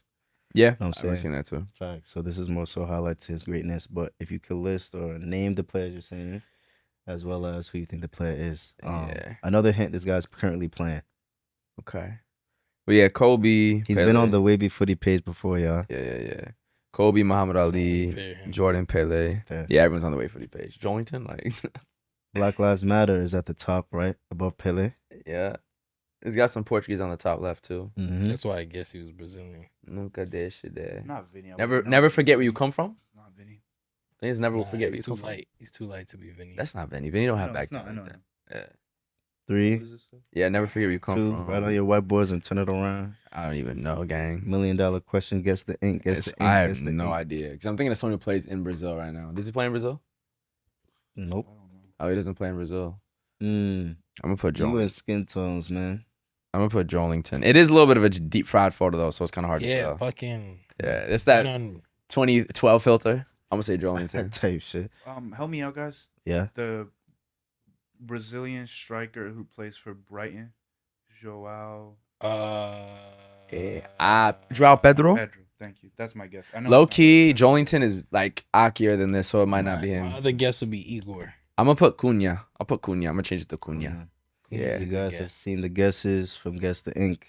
I'll say Cunha. And once Cunha. again, these three fellas have got it all wrong because it is Vinicius Jr. Really? Is Vinny? Bro, of course. The guy loves Really? basketball, bro. Yeah, so when I saw I know he. No, I know he 7 on loves, his neck. I know he loves Yes, basketball. That's why I guessed it. Why have I never seen this tat I've as a Real never Madrid seen this fan? Never tat. seen it. Also, just I literally the said on angle mic, of I the said it's not neck. Vinny. I would have seen this. Yeah. Also, the color. I think the color grading too makes him look like a lighter skin. yeah. It's fine, it's fine. Because You put Vinny's this in much Lightroom, darker man? than that. Type shit. Yeah, right. You edit this. How weak. Okay, see, this one is like natural skin tone. Number 3. Number 3. That's natural skin tone. Okay, so moving on. Do you know the person that's in this top left corner? That's It's a Kobe. great question. It's Kobe, right? Nah, I can look it up real quick. It's okay if you know. Yeah, but that is a good shot. I was looking for it. But again, Vinicius obviously has a tattoo signifying black athletes. Yeah. That mean a lot to him. Mentality at the Oh, bottom. for sure, bro. That's why I thought it was Vinny when I saw the mentality at the bottom. I Bro. was like, He also has He's been the through a murals of them too in his home gym. Gym. Yeah, we He have has posted that LeBron. photo. Yes, Cristiano. Yeah, Yes, yeah. 09. Oh yeah, my bad. He's been through a lot, and so he has Black Lives Matter on his back. As he should, bro. My You know what I'm guy. saying? So that's another slogan coming from, you know, America out here. Oof, on the belly button. It's gotta fucking hurt. Okay, and so we have the last one. I have my guess. And this one should be a bit easy to tell from the jersey numbers. From the jersey numbers. Hey, there's a couple tabs going on there. I missed something? Yeah. If you could I'm not thinking clearly, but yeah. And then I'll talk about the main tat that is signifying for sure. Black historical figures too. Oh, okay. Don't say it, nigga. Okay. I'm definitely blanking right now. The jersey numbers was a good hint, actually. Hey man, listen, I had to save y'all. Really? 19. So this features a stomach tattoo of American Olympians Tommy Smith and John Carlos on the podium at the 1968 Olympics. You know, they won gold and bronze, and both men raised their fists, saying that if I win, I am an American, not a black American. But if I do something bad, they will say a Negro. We're black, and we're proud of being black. Black America will understand what we did tonight, is a quote. It's one of my favorite photos of all time. Bro, I actually had a poster of that when I was a kid. That's fun, Yeah. bro. It's Listen, one of my favorite photos of all tapped time. in. Oh, bro, this is my One shit. of the most influential moments in Olympics history. Yeah, 1968 Olympics. I Heavy, believe, was heavy, it heavy. Mexico? Was it Mexico? Yeah, Mexico City. Bro, it's gotta be knowing. No, Sure. for So black, lead the way, lead the black way, shit like lead the that. way. I actually don't know who the athlete is though. I knew the guys on the tummy. Not 1939. I'm completely blanking. He got a I red- know who that is. Yeah. Off the Okay. 39, off the And I saw the red. No, I know who it is. The 39 was throwing me off, but now I got it. Yes, Who's sir. Rashi, right? Oh, I'm tripping. I thought it was Memphis. It's No, Marcus, no, bro. no. I'm tripping. Marcus. The 39 just, and I was looking at the red. 39 Like, at red, PSV. red, red. That's a good I'm shot. tripping. No, Hey, man. We're 1-for-3 as a collective, though. I'll take it. But shout out to That was these fun. 3 boys. You know what I'm saying? Andre Gray, Vinny, and Marcus. Black At history. first, I thought it was. Can I use the I eraser? thought it was Cisse at first. Cisse. Okay, Juve. fair. I thought it was him and a Liverpool kid. It's summertime. Listen. Summertime. Summertime. Go get inked. Go get inked. Seb, Gabe. Yeah. Go get- You know what I want, bro? Go get inked. I'm getting an Aquarius made up out of 7s. That signifies a lot. We need that this Seb, year. Yeah, I just got to What you figure out getting? location, artist, clothes. and how much it costs. When I graduate, You said you did get what? That's the main I thing. get this clover when I graduate. Yeah. Fair. I love it. Well, speaking of all this American history, got to bring it back to the States, as right now we are currently in the Gold Cup, which is pretty insane that this is going on. We can keep the whiteboards if you want to use them for predictions, but it's pretty crazy. We have the Gold Cup going on simultaneously during the Club World Cup, because what it means is that certain players are actually forced to play for their club rather than their national team. Like who? So, for instance, Tim Weah, Weston McKennie are players that are unable to represent the U.S. men's national team. There's some other guys across it as well. So it's a little bit of a weird feeling Gold Cup, but obviously still holds a lot of value and is really the U.S.'s big test heading into the World Cup next summer as a hosts. Same with Mexico, same with Canada. We are now on to the quarterfinals. So I'm going to read off these matchups. We can kind of go one by one and talk about how we think they're going to do. And also, low-key, we could probably just go through the bracket and predict our winners as well. So we have U.S. men's national team versus Costa Rica, Mexico versus Saudi, Panama versus Honduras, and then Canada versus Guatemala. So any thoughts on these matches, y'all? And I'm going to pull up the bracket as well so y'all can see who will play who and we can predict our winners. I'm not gonna lie. I got the U.S. winning for sure. Everything or just saying the next matchup. At least the next matchup. Next matchup for sure. I'll definitely even shout out Azteca Zone. You know what I'm saying? Yeah. Shout out Big Mexico. I need Mexico to get it done. I'm not gonna lie. Gold Cup. Winning it? Bro. It feels like it's their moment because they've been slacking until winning that Nations League. They're kind of on that rise again. I got Mexico as favorites though, for sure. It'll just be interesting to see Saudi progress far in the Gold Cup, man. It's very strange. It would be interesting. Yeah. I think Qatar made it to the semis though one year. What's really going on? They have 3 sponsors for the tournament. Suriname as well, right? No, Which is- Suriname does not have 3 spots. No, I'm saying like 3 No, Saudi- 3 teams come from different conferences. No, I'm saying 3 Saudi entities are sponsoring like the Gold Cup. PIF, the People's Fund, Okay. Aramco, and I think it's like Visit. Visit. It's like yeah, one of those, Visit Riyadh. Yeah, Riyadh Airways. Riyadh, Riyadh yeah, Airways. yeah. So It's also because they're going to host the World Cup, I think. Because Qatar did the same thing Probably, in yeah. like 2020 or that's something. an interesting play, man. It didn't used to be It's that way. money. It's just Nah, I mean, straight money. Of course. How the fuck do you think that I feel, bro? How you say? How do you think that I feel? My country was in the group with them and they progressed, bro. Talk That's why- to us about Haiti, bro. That's why I You need feel like they got Mexico to robbed, get right? it done. First of all, the same thing happens with Haiti and all of these CONCACAF tournaments. Here we go. Uncle. Put out, look, he adjusted the tinfoil hat, bro. Uncle. We lose by 1 goal in every There's game, always a penalty. in every game that matters, and it's almost always a penalty. We should have beat Saudi. It was like 20 shots to 3. Like, we outplayed them fully.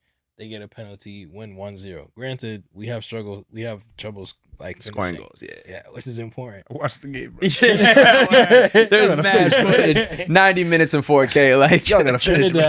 Trinidad, we absolutely should have spanked them. We got a red card in the first half, which set us back. Deserve it. Very One- interesting. yeah, happened? Deserved a red card. Explain what happened. Basically, Calm little 2-foot he tackle. plays like no. It was like 37th minute. Trini plays like a good through ball through the middle. Bro like dummied it, so it like goes to his leg and he goes to turn, and then bro just chopped him. It was like He last drew the foul. yeah, it was like last man standing type thing. We tied up in the second half is 1-1, 87th minute. Okay, I also have to like take a step back. So our manager, French dude, he pulls off our best striker like when we go down a man, not zone, and he puts on like a midfielder, basically to like strengthen up the defense. And then in the second half, our other striker, because we play with 2 up top, PRO, he's getting kind of fatigued, so he takes him off too. It's 1-1. We're down a man. We get a penalty in the 87th minute. Who the fuck is taking the pen? Our lead men are both off the pitch.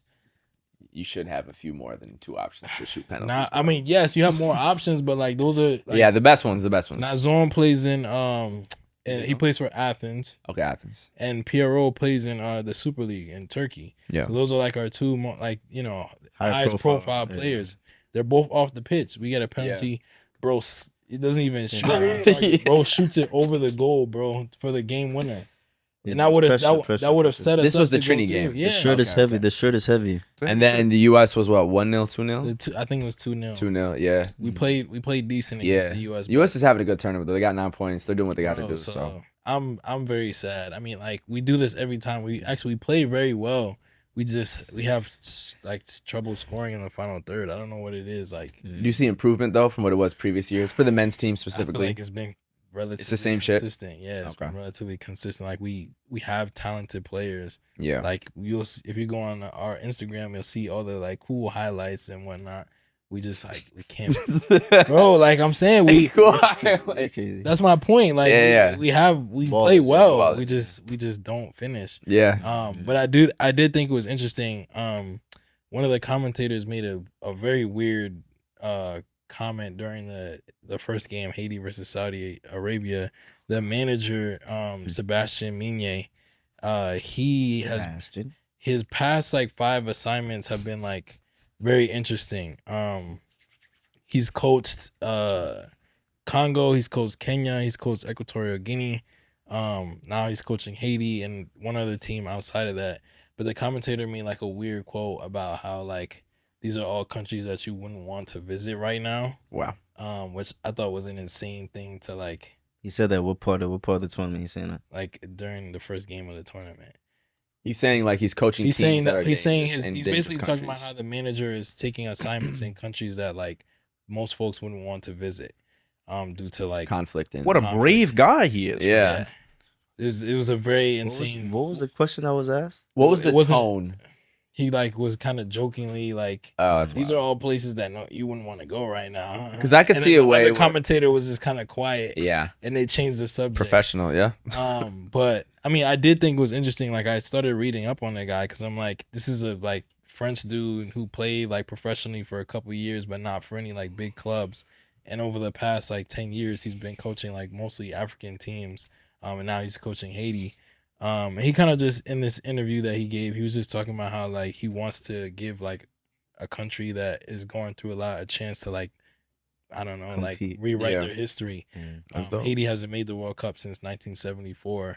And he got appointed to this position specifically to like make Haiti qualify for the World Cup. And they're currently second place in their group. I was gonna ask. in Okay, cool. qualifiers. So they're like, they have a decent chance. And if any time, this is the time because Canada, USA, Mexico automatically qualify. And it's an expanded format, 48 so teams. there's like 5, So, there's like yeah. 3 other spots and then 2 like play-ins. So there could be like 5 more CONCACAF spots.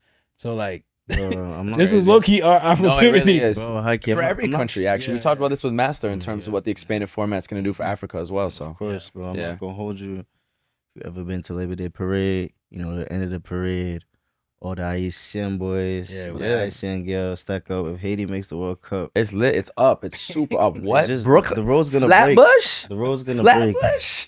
We talking about, I bro? don't listen. Broken roads. Bro, facts. Haiti Yeah. can break some roads, but the road's gonna be broke, bro. Broke, bro. Before Labor Day now, too, because it's in June. Broke in June. nigga. 1970 what? What? What else hasn't happened 74. since? What else hasn't happened since 1974 that can happen next year? A lot of these countries, bro, honestly. That's what's exciting about it. Shit. So It's wild. I don't know. It's an interesting time. Huh? Oh, for sure. Yeah, Bro, go crazy. you know I'm honorary Haitian, my girl Haitian. All my friends are Haitian. What? It's up. It's super up. And there's also on, the I'm losing it best too, kids. nigga. I don't know if y'all seen them, They're good. but these are the best kits we've had in a long time. So I have Let's a go. good feeling. No, y'all should Heard make you. it, bro. Yeah. Yeah, definitely rooting for Haiti. But yeah, back to the Gold Cup in terms of the teams that have advanced. We have Panama versus Honduras, who will play the winner of Mexico versus Saudi Arabia. We then have Canada versus Guatemala, who will play the winner of USA versus Costa Rica. So predictions on who will be advancing to the semis, the final, and your Gotta champions. look at the bracket again. Yeah. I can also put a screenshot in the chat. though. USA, Costa Rica is not the easiest one in the world. No. And again, it's a slightly reduced US team as well. Yep. And with much more pressure to being the host nation. You think the USA has been playing well? The first game was what, 5-0? Some people So that have was been really saying good to they see. have. Yeah. And then Yeah. I also think it's important to know how to grind out results. You shouldn't have to play perfect to win games. So, and I don't think they've conceded either. I don't know. They So they've been looking They pretty conceded- solid. They conceded to Haiti. Okay, so they conceded 1 goal. I'm weak now. Somebody definitely has brought up. I was talking with this one assistant coach of this one football program. He's basically saying how like even his other coaches were talking about how the U.S. they're lacking that type of flair needed in the final third. It's not a new, conversation. It's not a And there's new no narrative. Pulisic, so. Yeah, Yeah. but it's like, bro, like I don't know. He says the system seems very, very robotic.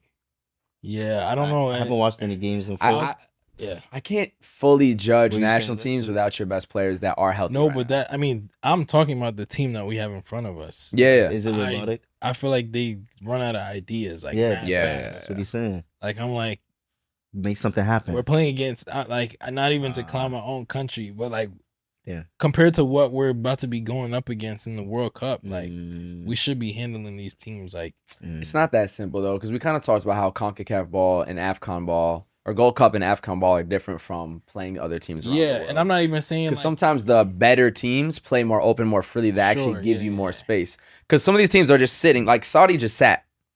Like they just. you have to make something happen. You know that's what I my mean? Of thing, course. bro. Like, I think when you're missing your best talisman, and then with Tim Weah and McKinney, that becomes a bit more difficult. But I do agree that we lack depth in creativity. Okay. So we have very few, and I think right now we don't have our clear number 9. And that's become a problem as well, because if you're not going to get the opportunities, then the clinical finishing needs to be there. Yeah. So, That's true. but I think like I can't be too mad at this kind of. You got 9 points. You only conceded 1 goal. You did beat one team 5-0. You are advancing. After all the bullshit you dealt with before the tournament, all the media circus, I think it is important for the team to be able to, okay, they regrouped. They got the wins. They grinded out results. They did advance. So I got to at least give them thumbs up for that. yeah. Because it could have tailspinned after everything that was going on, to be honest. Mm. The Switzerland game, Tunisia, or Turkey. I But just feel like they've been uninspiring to watch. Like, Mm. I want them to do. Yeah, of well. course. It's just like, damn, bro. Like, I watched the game. I'm like, Yeah. we can't make anything happen. The final third, right? The final third, the build up, sometimes like simple passes. Just I feel like I'm watching like really the like B C string team. Bro. That is what you're watching. That is Yeah. literally what you're watching. It's like, damn. I don't know. But Yeah, hopefully, baby steps. Hopefully they Yeah. make it I happen. think they'll beat Costa Rica, though. I think they'll beat Costa Rica Inshallah. narrowly. Mhm. I got Canada advancing as well. Then we have Canada versus the U.S., US, that's which will gonna be an the one. interesting That'll matchup. be fun. Trying to see if all the Canadian players are available. I know that, for instance, Alfonso isn't. Alfonso's not available, so that Jonathan certainly David. affects the team. John David's there. John David is there. Schafferberg is there. Buchanan is there. A little good bit team. of, I think they have some injuries to the back line, but they, for the most part, have their main squad, I would say. So this is their opportunity Yeah, I think Mexico is probably who I have as the favorite Mexico looks and good. who I would to pick win to the whole win. thing. To win the whole thing, yeah. One, it's kind of a home tournament for them in terms of the fan base. Oh, yeah. As you can tell what's been going on with that. All West Coast games. You know what I'm saying? So I think they're coming into a lot of really good momentum after winning the Nations League and reestablishing themselves within the quote-unquote big three of CONCACAF. Because USA won, 3 Nations Leagues in a row. That's when Canada was elevating. It was kind of US, Canada. Mexico was a little bit forgotten about. Then we lost to Panama. Mexico elevated, won their Nations League. And now they seem to be kind of back in that sort of motion. So I would go with Mexico for winning it, honestly. I want the US, though, and I'm fully rooting for the US. I believe in them. But if I had to put money on the top, I would say Mexico. Who do you want Mexico to play in the final for the most exciting final? USA for sure. USA is Mexico, huge. USA. That's the classic Gold Cup final. Yeah. I'm rooting for Panama. And They've been having good runs, bro. They be beating us. They won a Nations League, right? No, they lost to Mexico in the final. They Remember? lost them- Oh, Yeah. shit. They beat us. Crazy game, the Thierry Well, Henry moment. That's when it felt like they won the Yeah. Nations League. The ball dude with the ball dude. Like, that was He's such a... he's That was Haitian, by the way. fire. Yeah. Iconic moment. A lot of He's not. Panamanians in New York, too. Don't Talking about say breaking that. the roads. Don't do that. Yeah, I don't know if he's actually Haitian. I just let He's him not. get that He's off. Panamanian. I let him get that off, bro. Why'd you do that? He looked mad Haitian. What does that mean? He just looks Haitian, nigga. I know. I'm curious. Shit. How does he look Haitian, bro? The same way facial niggas look features. Ghanaian, niggas look Jamaican, niggas look. I was just looking for the description. He got that bald, Some people don't know round about head. Haitians, so you got to He just has a certain bald round head, it's a certain bald round head. he look For our like viewers in India, now you know a little bit about Haitians. he look like he could be at your family. Don't let backyard. misinformation spread. Don't let. Coming from you. Yeah, bro, get the fuck. Don't let racial misinformation How is spread. that racial? I'm weak. How is it not? It's ethnic. That's ethnic. It's fair. Fair One question though, I don't know if the plant is covering it, but what jersey is that, man? Addis. Big Ethiopia. Okay, with the fro, can you see it on the Yeah. wall? Yeah. Yeah, Oh, that's fine. it's iconic. You've had it behind you before, and people commented crazy about it. Shout out Ethiopia. All Ethiopians out here. Speaking of more, so who do y'all got winning it? I got Mexico, Mexico. Panama. That would be huge. That'd be huge. Mexico. Mexico as well. I'm gonna go with my guy. Let's see Panama do it, man. Like the Haitians. The Haitians. The honorary Haitians, bro. Honorary Haitians. Spanish speaking Haitians. Yeah. Yeah. I'm crying. Speaking of some more U.S. footy stuff, really interesting is that New York City mayoral candidate who has won the Democratic primary. Major congrats to him, Yeah, Zoran Mandani. This is actually huge for New York City and a massive move for the progressive left. This has been a revolutionary campaign, honestly, in the way he used social media and everything. But he's a massive footy fan. He's a massive footy fan. He's a massive Arsenal fan, tweeting about all types of things.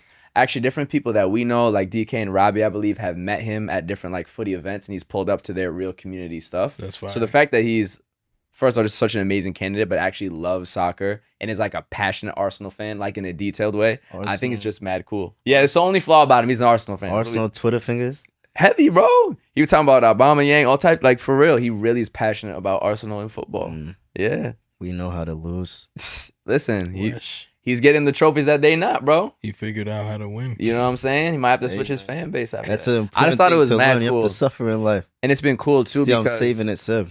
a bunch of Seb, random I'm saving it. footy publications, low-key around the world, including a Versus, have been posting about it because the New York City mayoral candidate is such a big football fan. So I just thought that was Shut him a up. very interesting little dynamic right there. I mean, I'm not gonna lie. We talked about it with Master too about New York being one of the spearheads in football culture in It the is, US. bro. Even our mayor, bro. DC, what up? DC, what up? What up with DC? Maybe he'll get to the White House one day. Maybe. Inshallah. Maybe. Hmm. One other thing I wanted to talk, well, a few other things real quick, but one of them is actually about the Ballon d'Or. So Mohamed Salah has a clip talking about what it would mean for him to win the Ballon d'Or on the Ballon d'Or's official page. So I'm just gonna open this, and I can essentially just read it out rather than having us react to the entire conversation. But he essentially says, "I want to win the Ballon d'Or for my people. It's stuck in my head." So talking about just how much it would mean for him to win the Ballon d'Or because of what he means to Egypt. And shout out Kareem, who we saw yesterday at the Steve Nash Showdown. Yes. Yeah, who we had on the podcast. We made the chat. Yeah. How he living? He's living great, bro. Who we had on the podcast are still our most viewed episode yet, which went literally around the world. Was he running stories. security? Was he enjoying? Nah, just vibes, bro, which is good for him. And he talked about what Mohamed Salah means to Egypt in that country in depth on that episode. So I just thought it was cool for Salah to embrace it and also talk about it in a way that you don't really hear people look at the Ballon d'Or through such a nationality lens. It's true. Because I do think it would be huge for him to win it. He'd be the only second ever African, let alone Egyptian. The first ever Egyptian, only the second ever African to win it. And he has a really good shot at it. We'll see how the PR is because he faded. He didn't fade. Liverpool faded second half of the season because the Premier League wasn't exciting. Fell out of Champions League, but it would mean a lot for Egypt, bro. It really would, and for African football, I think. So to follow up, I'll definitely say it's the type of thing where when you see someone from your country win a Ballon d'Or, it's different. Somebody else from your country eventually will win a Ballon d'Or. Yeah, you know, somebody has gone through the same situations that he's gone through, has been in the same city that he's gone through. Yeah, someone's gonna play in the same home clubs. That home club is gonna have a Ballon d'Or winner. It's just a different belief, bro. It's a different belief. So, you know, yeah. He had a great season. Liverpool did their thing this transfer window. They look nice next year. Done their thing. They look nice. Jesus. Yeah, they supported. Yeah. Jesus. It's a fact. Yeah. So. Yeah, I mean, to echo what Josh said, it allows for the next generation of Egyptians to say, all right, our country has produced a Ballon d'Or. Yep. So it just raises the ceiling on what is possible for an Egyptian footballer. Not only can you be the best Premier League player, not only can you be the top scorer in England, not only can you take over Italian football, take over European football, now as an Egyptian, you can also aspire to win a Ballon d'Or. So it's like, yeah, it's crazy. It's incredible stuff, honestly. Dembele is still front runner. Yeah, I mean, it's a treble. It's a French award. Yeah, it's a French award. Let's be very clear. So I think it's him, Rafinha, or Salah are the three, I would think, in my mind. Yeah, man, we'll see. We'll have to see. I have a graphic that I'm curious to get your guys' take on. I see it. Graphic time. Can I just put it in the 5e chat? Yeah. Yep. Text or IG? You sent to us. IG, yeah. Gotcha. Goro del Corazón. This is a graphic of the 100 legendary tridents of football, aka the best trios. Yes. And I'm curious to know your guys' initial reactions. You sent it? Here we go. It's in the IG. five aside IG. So we You have said what? The 100? Messi, Xavi, Iniesta in the first place. We have Pele, Rivellino, Jarzinho in the second. Messi, Suarez, and Neymar in third. Di Stefano, Puskas, Hento in four, etc., etc., etc., etc. Pele, Garincha, Vava, Cristiano, Benzema, and Bale in eighth. Cruyff, Rep, Kaiser above, Modric, Kroos, Casemiro sixth, Pele, Coutinho, Pepe, Puskás. Yeah, I would say Messi, Xavi, Iniesta. I'm not mad at. You know what is club versus national team is Yeah, they should. club versus national team doesn't really work to me. Bro, Pele It's a had different- some ballers with him. Yeah. Best trios, bro. You could probably put Pele also in one of these one. Low-key also, I mean, what are you going off of? Pele Garincha. Oh, Because man. also Di Stefano, Puskas, Hensel won 5 straight European Cups with Madrid in the 60s, I believe. Pele Garincha. Oh man. And I don't, as great as Messi, Suarez, Neymar were, there's no way they're third all time. Garincha. This is what I'm saying, bro. Garincha. Benzema, Cristiano, Benzema, Bale won way more trophies, for what I'm instance. seeing. I wanna direct Modric, everyone- Kroos, Casemiro won more trophies too. It's a little It's a little wild. Beckham, Giggs, Scholes 25. What are we doing, man? I want to direct everyone's attention to number 72. What is it? De Bruyne, Hazard, Lukaku funny for as hell. Belgium. They didn't do anything. Yeah, That's a little stinky. it's a little stinky. I mean, but yeah. Lukaku's lead scorer for Belgium of all time? Yo, they got Ramos, Piqué, Puyol, 67, who won the World Cup. What are we doing, man? That's interesting. I mean, I think- Eto, Snyder, Melito, 60. This is Vardy- just so hard I'm to not rank. gonna lie, Vardy, Mahrez, Conte is like, that's a reach because I just don't see how that's a trio. Like, Yeah. but that's if you have What do them you on mean? the They won the Premier League. I think yeah, it's but those are also just like- 3 players on the team. Like, they're not a Facts. trio. Yeah, I don't. These are all offensive players. Is it like the front three? Like Okay. It's not front three because the first one is Like 2 midfielders MSN and a from winger. Vardy, Mahrez. Actually, I'm not rocking with a structure for real. Messi, Xavi, and Iniesta, just three unbelievable players on a team that were great. Who were Messi? Yeah, Messi was next to what?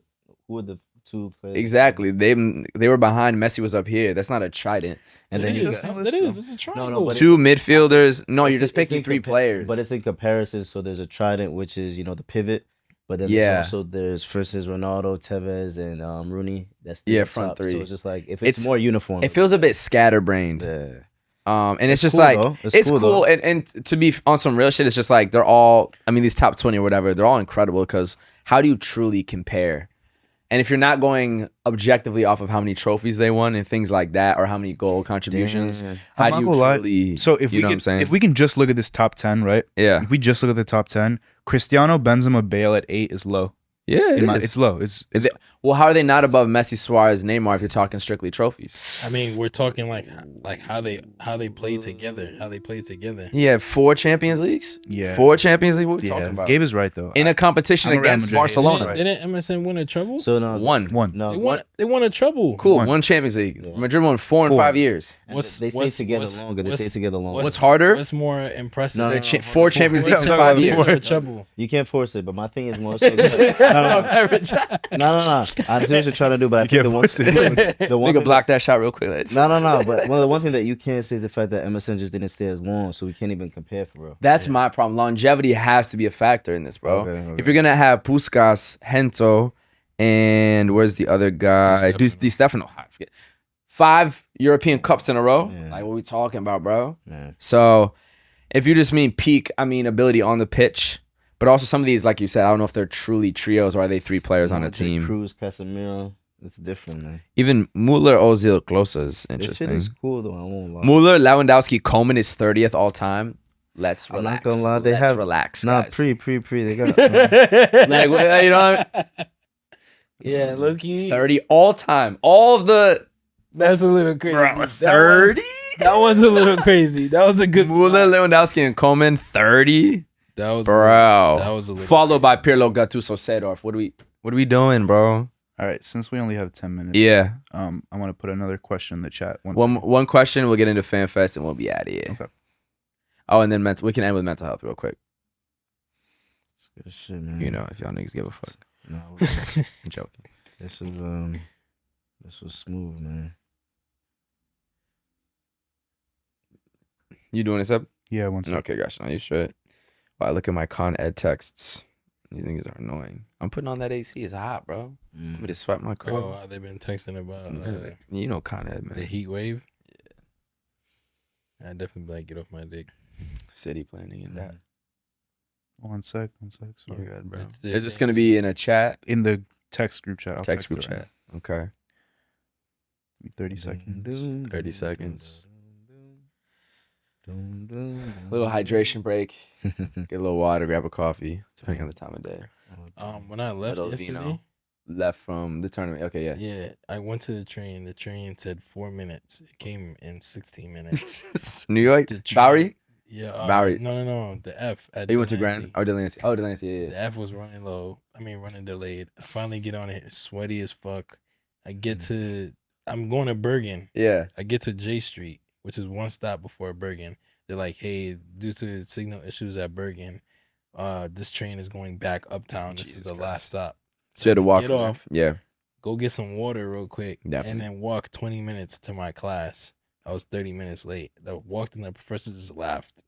I was mad sweaty. Oh, that's tough. She's bro. like, oh, the class is about to end. I was like, she's like, we're ending early today, but it's okay. No. Yeah, so I was like, Did you get some like extra lesson after it all? nah. Like a little catch up? I Damn. was like, it's fine. Could you reschedule? I can't. Because it's a group class, right? Yeah. No. Yeah. Mm. Damn. So, guys, I've sent a list of 12 footballing competitions. Okay. You can only pick 3. All To win? All the rest have to go. You can never watch them again. Oh, watching. Oh, this is mad easy. I'm not gonna lie to you. So if I give you these 12 footballing competitions, FIFA World Cup, UEFA Champions League, Prem, La Liga, Serie A, Bundesliga, Copa Libertadores, AFCON, UEFA Championships, MLS, FA Cup, CONCACAF Champions Cup. Wait, is that meant to be the Gold Cup? Yeah. All right. Yeah, I was saying the Champions Sorry. Cup. I don't think anybody's like, yeah. 12 this. Gold Cup, Yeah. but you can only pick 3. All the rest you can never watch again in your life. It's Which 3? actually really easy for me. I'm going to pick the FIFA World Cup because it's the biggest event in all the sports, and I can watch both my nationalities of the U.S. and Spain playing it. I'm going to pick the Champions League then in La Liga because I am a born and bred Real Madrid fan. So those are my 3, and I get to see all my teams. Yeah, I'm not gonna lie. Now, I'm missing a lot. I'd be very sad to lose a lot of those other ones. But if I had to pick 3 for mine, it's pretty. Sad, man. It'd be sad, but I grew up on AFCON heavy. You know, learning a lot of history about that through my pops. FIFA World Cup will have to stay. Have to. If any of y'all don't. Yeah, no World Cup. Like, you know So that's going to be like AFCON, Gold Cup, and Nations League. Shit. Nah, the last So UCL, you picking anything club? I mean, like, at the end of the day, the UCL, it's only Europe, man. His club tends not to be in it as of late. So That's true. You know the feeling. no, It's Europe, but it's the world, though, at the same time. You don't know the feeling coming up. Prepare. once in a while. Yeah, the Prepare, two of you, guy. yeah. Once in a while, it tends not to be a trend though. European list. Type shit. We I was feel in I feel like every season we lose more five-a-side Champions League like teams. FA Cup. We got in what was it? 2 seasons ago. Yeah. Yeah, but this season only had 2 of us. Oh, I guess we have 2 again. But then y'all don't have any Europe. Y'all got to get back. Y'all got to get back. Y'all got to get back. That was derogatory. Yeah, I mean, literally, yeah. He said I don't have any. They go wipe down the dominoes off the table. Shit, like shit. All right. Wait, so who's your third? I'm pulling Champions League? indecisive quads, man. Yeah. Inspire me. And so now you only get 2. See, you got to pick, nigga. Yeah. Now you have 2 picks. If it's two, honestly. But it's 3. It's only 2 for him now. type shit. If it's 2, it's All you get it. All you get is the World Cup and AFCON because you took You know, too long. It's kind of fire though because you don't have to worry about no club shit. Your life is probably better. Yeah. bro. We're That's just balling sick. out for our countries, man. Chill, bro. I'm, I'm picking the FIFA World Cup, the CONCACAF Gold Cup because I have to watch my country and the Premier League. Nope. No chance. Actually, I'm not gonna lie. If we look at this is actually how I'm gonna analyze it because at the end of the day, for picking just competitions, lifting up that trophy. Obviously, they all lift up trophies, but like the championship, like having a final is lit. Yeah. You know, these club seasons, they don't have a final. Like you could obviously in a decisive game, but like there's been some great Champions League memories. Yeah. Copa Libertadores. Yeah. Am I saying that right? Yeah. Libertadores. I mean, People sleep on CONCACAF games. Like the Yeah. early stage CONCACAF matchups teams be be hustling. insane. The bro. passion is there. If there's one thing CONCACAF has, is like the passion. like a St. Kitts versus like Bahamas. Yeah, you were talking about that. Yeah. you'd even put Like- you'd even put Copa America guy. It was ChatGPT. Don't blame me. Oh, I did it yeah. in 3 seconds. Hey, you didn't even put Copa America guy. I don't have no option. Sam Altman. ChatGPT didn't put Copa America. Yeah, exactly. Not my fault. And this is why South Americans feel like they're not respected in football. This is enough. why AI is killing our youth. I take. Wolf, can you put the camera on me? Copa America, just so I can fix it after. Yeah. It's your turn anyway. Yeah. Oh, I would pick World Cup, AFCON Syria. Euros Over is tough. champs, bro? Yeah. Champions. Oh, I think because I you're a need Milan Champions fan. League. You hate Champions League? No, I said, whoa. What the fuck? No, I thought it. No, I Type misheard shit, you, bro. type shit. Low key. I said I don't think I need Champions Oh, League. really? Bro, I'm not gonna lie. Damn. Drogba's header against Yeah, Bayern. this is Yeah, actually- as a Chelsea This is actually a fan? bit more difficult. Maybe I'd do World Cup, AFCON, Euros, and I wouldn't do club football. Nah. Bro, that's so minuscule. It's hard to The World Cup Euros every 4 years. Yeah, but it's tough to not watch Serie A. No, I That's what I'm agree. saying. need You have to club pick ball. some club You need ball. club ball. Because Yeah. it's a lot What of do I fun pick? stuff Euros that or happens AFCON? there Alright, too. so fuck Euros then. So World Cup, AFCon, Serie A. Yeah, why did you pick Euros? I like He's a Euros. Euros are big fun. spaghetti, bro. What That's we talking so about? nasty. I enjoy the Euros. Euros are dope. Yeah, they're all Nah, dope. but like out of everything, He liked the moment when Sancho, Rashford, and Saka, this guy was. I was talking about that with a black Brit yesterday, That's actually. they say European. Yeah, definitely, bro. He was Big enjoying spaghetti. type shit. He was excited. That's Oh, Stone was with you in Italy? Yeah, it was like that's the funny thing. That's the funny thing. I was with 12 friends of mine in Italy at the time. All of us are black. That's fire. All of us went nuts. Yeah. Did you know that you guys were black? Or is it... In the moment, no. I forgot. FanFest, please. FanFest, please. Speaking of European football, got to get into Saying, FanFest. bro. What the fuck, man? You know what I'm saying? Speaking of European Black, bro. football, Now you forget. Football makes you forget. yeah, bro. I'll never I forget. know black got Dominican, but Never forget. yeah. Listen, speaking of FanFest, Got to talk about La Liga teams and Bundesliga teams as always. So for La Liga, we're going to talk about the two teams involved in the Club World Cup, as well as Barcelona and some of their ongoing transfer rumors. And then we'll get over, of course, to the Bundesliga with two teams in the Club World Cup as well, and then some transfer rumors for Bayer Leverkusen. But starting with the teams in the Club World Cup, we have Real Madrid. They're sitting on top right now of their group with 4 points heading into their match tomorrow against Real Salzburg. And then we have Atletico Madrid, who got the 6 points, but is actually out of the Club World Cup due to goal difference because they got absolutely spanked 5-0 by PSG, which was not a way to start your tournament. So spanked, it was bad. Bro, Llorente said he couldn't feel his toenails. Everything. You feel me? So, what are y'all thoughts on the two teams thus far? We just had our Nivea men's watch party, of course, for Real Madrid. They got the W against Pachuca. But yeah, Madrid look like they'll probably advance, barring some major upset. But Atletico not making out the group is pretty poor, honestly, I would say. Hey, man, they have more time to prepare for La Liga. Something they need to fix. They just the vibes are not good though. Heading out the way they ended last season into that, they didn't get the Cherokee signing. To me, it's just like, how many more years is Simeone? I was about to say it's probably his last season. I think it's also the fact that they missed out on a lot of money. I think they said like they missed out on at least like 40 mil. That's so crazy. So it's also like, damn, you could have put that towards your lunch. Mm-hmm. Yeah. So instead you wanted to talk about your feet hurting and lose to fucking Botafogo. Yeah. And they barely beat the Seattle Sounders. I had that game on too. And then the PSG just got demolished. Yeah, so it's like, damn. And you shouldn't make excuses for it. Like, for Atletico to take that next step, you got to take ownership and accountability. They're trying to be a they're trying to be the top team in their division. They got to take care of business on 100% like this, bro. Word. And then thoughts on Real Madrid at all? We got, obviously, the new signing Trent, as well as Dean Housen making their debuts. 4 points so far. Obviously, Madrid probably don't look like they're taking it as intensely as they could, but any Real Madrid thoughts? That's one of the teams that is pissing me off. You think they're not trying the hardest? I mean, like when they went down to Pachuca, that felt like okay. They turned it up. They had to, or they were gonna be in trouble. Yeah. The game against Al Hilal, I was like, it was a little slow. I was like, y'all wait, bruh. It was a little slow. Like that's an all-star team, bro. They just signed 2 of the best defenders in the world, defender/slash midfielders, whatever. Yeah. They got Vinny, they got Rodrigo, all these dudes on the pitch. I'm like, wake up, bro. It was a little slow for sure. I thought Trent didn't have a very good first game. Looked a lot better in the second game. Yeah. But it's interesting to see that every time Madrid gets the ball, he instantly goes in the midfield. Yeah. He's barely out on the wing at all. So I'm curious to see how much he'll interchange with like Rodrigo.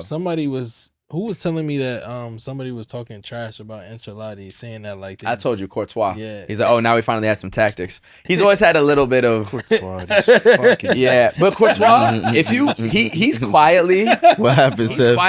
He's quietly like a very lippy player. Yeah. The whole he drama stole his with De Bruyne and tripping. That's wait, what? Yeah. He stole De Bruyne's girl, no? Yes. Yeah. We have a clip about that. Yes. Yeah, we do. It's very viral clip about it. Yeah, that was actually a subspiracy. It wasn't a conspiracy. Yeah, it wasn't. It was true. But like, it's true. Yeah, you were like, according to it. Yeah, that was one of our first like super. That was definitely a viral clip. Yeah, we'll see, man. Xabi Ball is gonna obviously take some time to get used to for the team, but I think it's gonna work out in the long run for them. Definitely. Yeah, I mean, I think they'll be fine. I think they could win. That was weird though. I don't think that's Courtois? weird for him to talk shit about Ancelotti. I could find the exact quote. He was talking shit. He was. Just it was saying, just like, yeah. He was just saying, I'm pretty sure he said like we're getting used to having more formal tactics. No, but it was we had to get rid of some of the like Ancelotti-isms of it all. I don't think he directly named even him. If he's that the quote? No, that's not the quote. Okay, so not the exact words. Even if he said that though, I get it because his name? Some players don't like playing under a manager that lets players play more loosely, more free. Yeah, go here. It's interesting because he's the goalie position. It's very true. Yeah, but I mean, bro, the goalie's the one that's watching everything unfold. So if he's in the best position to be like, yo, we need more tactics. Well, he also has a quote. To be fair, Vinny's just running around, bro. Yeah. Put him in a circle and tell him to run in that circle. He didn't say Ancelottiisms. He said automatisms. Yes. I don't know what that means actually. Yeah, I don't really know. Like autopilot. Like he's been with Carlo for 4 years. We have certain automatisms. He's just saying like we automatically play in his way. To be fair, there's another quote after they won the Champions League. He doesn't just talk about tactics. He gives lots of freedom to our players like Vinicius, Rodrigo, and Modric. You can't box them in with too many tactics. You need their genius to come out. So I really think he is one of the best coaches of all time. So he also has that quote as well. It's not like he always had beef with Ancelotti, but I do think when Madrid was losing possession and not playing well, and Courtois is there having to get 15 saves a game, I think that's where it comes from. But that's not Ancelotti's fault, to be fair. Anyways, just a little bit of Courtois' lippiness. On to Barcelona. Few transfer rumors. Nico Williams allegedly has agreed to personal terms. There obviously has a lot of finances between that. Really alleged Rashford as well is another potential left winger they could bring in. But it's an interesting moment because you do have Rafinha, who had maybe a Ballon d'Or winning left wing season. You have Lewandowski, who had a phenomenal year, although of course he's aging. So what do you do with having that kind of almost Madrid-style overload of wingers? So what are y'all thoughts on like those transfer rumors, and is it actually the right move for Barca? Depth is good. I will say. But is Nico coming off the bench? That's the thing. Nico can't do that. You say At this point in his career, he's not doing that. That's tough. Wow, he's gonna stay then. Doesn't He's make already sense. he's Spain's left wing starter. He's not gonna risk that to sit behind Rafinha. It's That don't make any sense. Rashford makes so much more sense than If you're talking depth, Rashford makes more sense. Yeah. If you want to start Rafinha in the middle, was then gonna you got to say, start Nico. Just start pivoting them. You'd have And to. rotating in different positions. We talk about the overload of games. Yeah. Like you can't play the whole season anymore. You need to rest. You Like, there do. needs- when you go Yeah. up against a freaking Las Palmas, Yeah. like somebody got to rest. But the best And players then- still play like 55 of the 65 games. Sure, but I'm saying the And- times are just changing, bro. Of course. So it makes it's odd sense. that they're not going after. I mean, it's cool that they're trying to get Nico because for the Spanish national team is real good. It is. Go get Samu from Porto. I just watched. Yeah, him get play. the 9, That kid bro. is You need a nice. 9 Go more. get a 9. Samu's Only because good. Lewandowski's aging. But again, I told you before, I think they think very highly of Ferran Nice, dude. Torres. So we'll have to see. I, as a Spanish national team fan, do not want Nico to rot on the bench. That's my biggest fear. I cannot let that happen. You know what I'm saying? And I think it'd just be unfortunate for how good of a player he is, too. If they're trying to use him as depth to Rafinha. Yeah. I think that's a terrible plan. But I don't think they're going to try to use him as depth to Rafinha. They have to. No, I think they might move Rafinha inside and maybe play just like a fluid front three. which is a ridiculous reward for Like having the a- best season of your I career. agree. I agree. And I don't think he's going to be nearly as I think one of the things- influential in the middle than off the left. It could be like a 4-4-2 situation. if they run that. How long do you think Lewandowski? Where do you left? put Nico in the fourth? Probably one more year at What? Barca. Damn, y'all give me a level Yeah. one more. Yeah. At Barca, then I can see him going back to Poland or something. One. No, 2. I think he'll have a really good year this year. I think surprisingly he'll have a good year. I'm not surprised. I think he'll have a good year regardless. Mm. Tony Kroos left on top. I can see Lewandowski leaving on top. Lewandowski's not going to Poland though. He going Well, they to do have MLS. beef with. He has beef with the Yeah, national he team has right beef. now. He going to US. I can see it. Discovery rights in that. But all right, we can move on to to the Bundesliga. So in the Bundesliga, we have Bayern Munich and Borussia Dortmund, who are still alive in the Club World Cup. Bayern Munich obviously had a very good start to it, 10-0. They're out there topping their group. Dortmund, congrats to Joe Bellingham getting his first goal for the team. Yeah, Which is very exciting to see him step into the footsteps of his brother. So yeah, thoughts on the Bundesliga teams and Club Who's World Cup? the- So Question for you guys: Yeah. if you're playing against a team that is far worse than you, as Bayern Munich Yeah. faced against Auckland City, how do you feel? Like, have you guys ever played a game where you're up like 7, 8, Yes. 9, Yes. 0? And how are you feeling? We've played in that type of game together.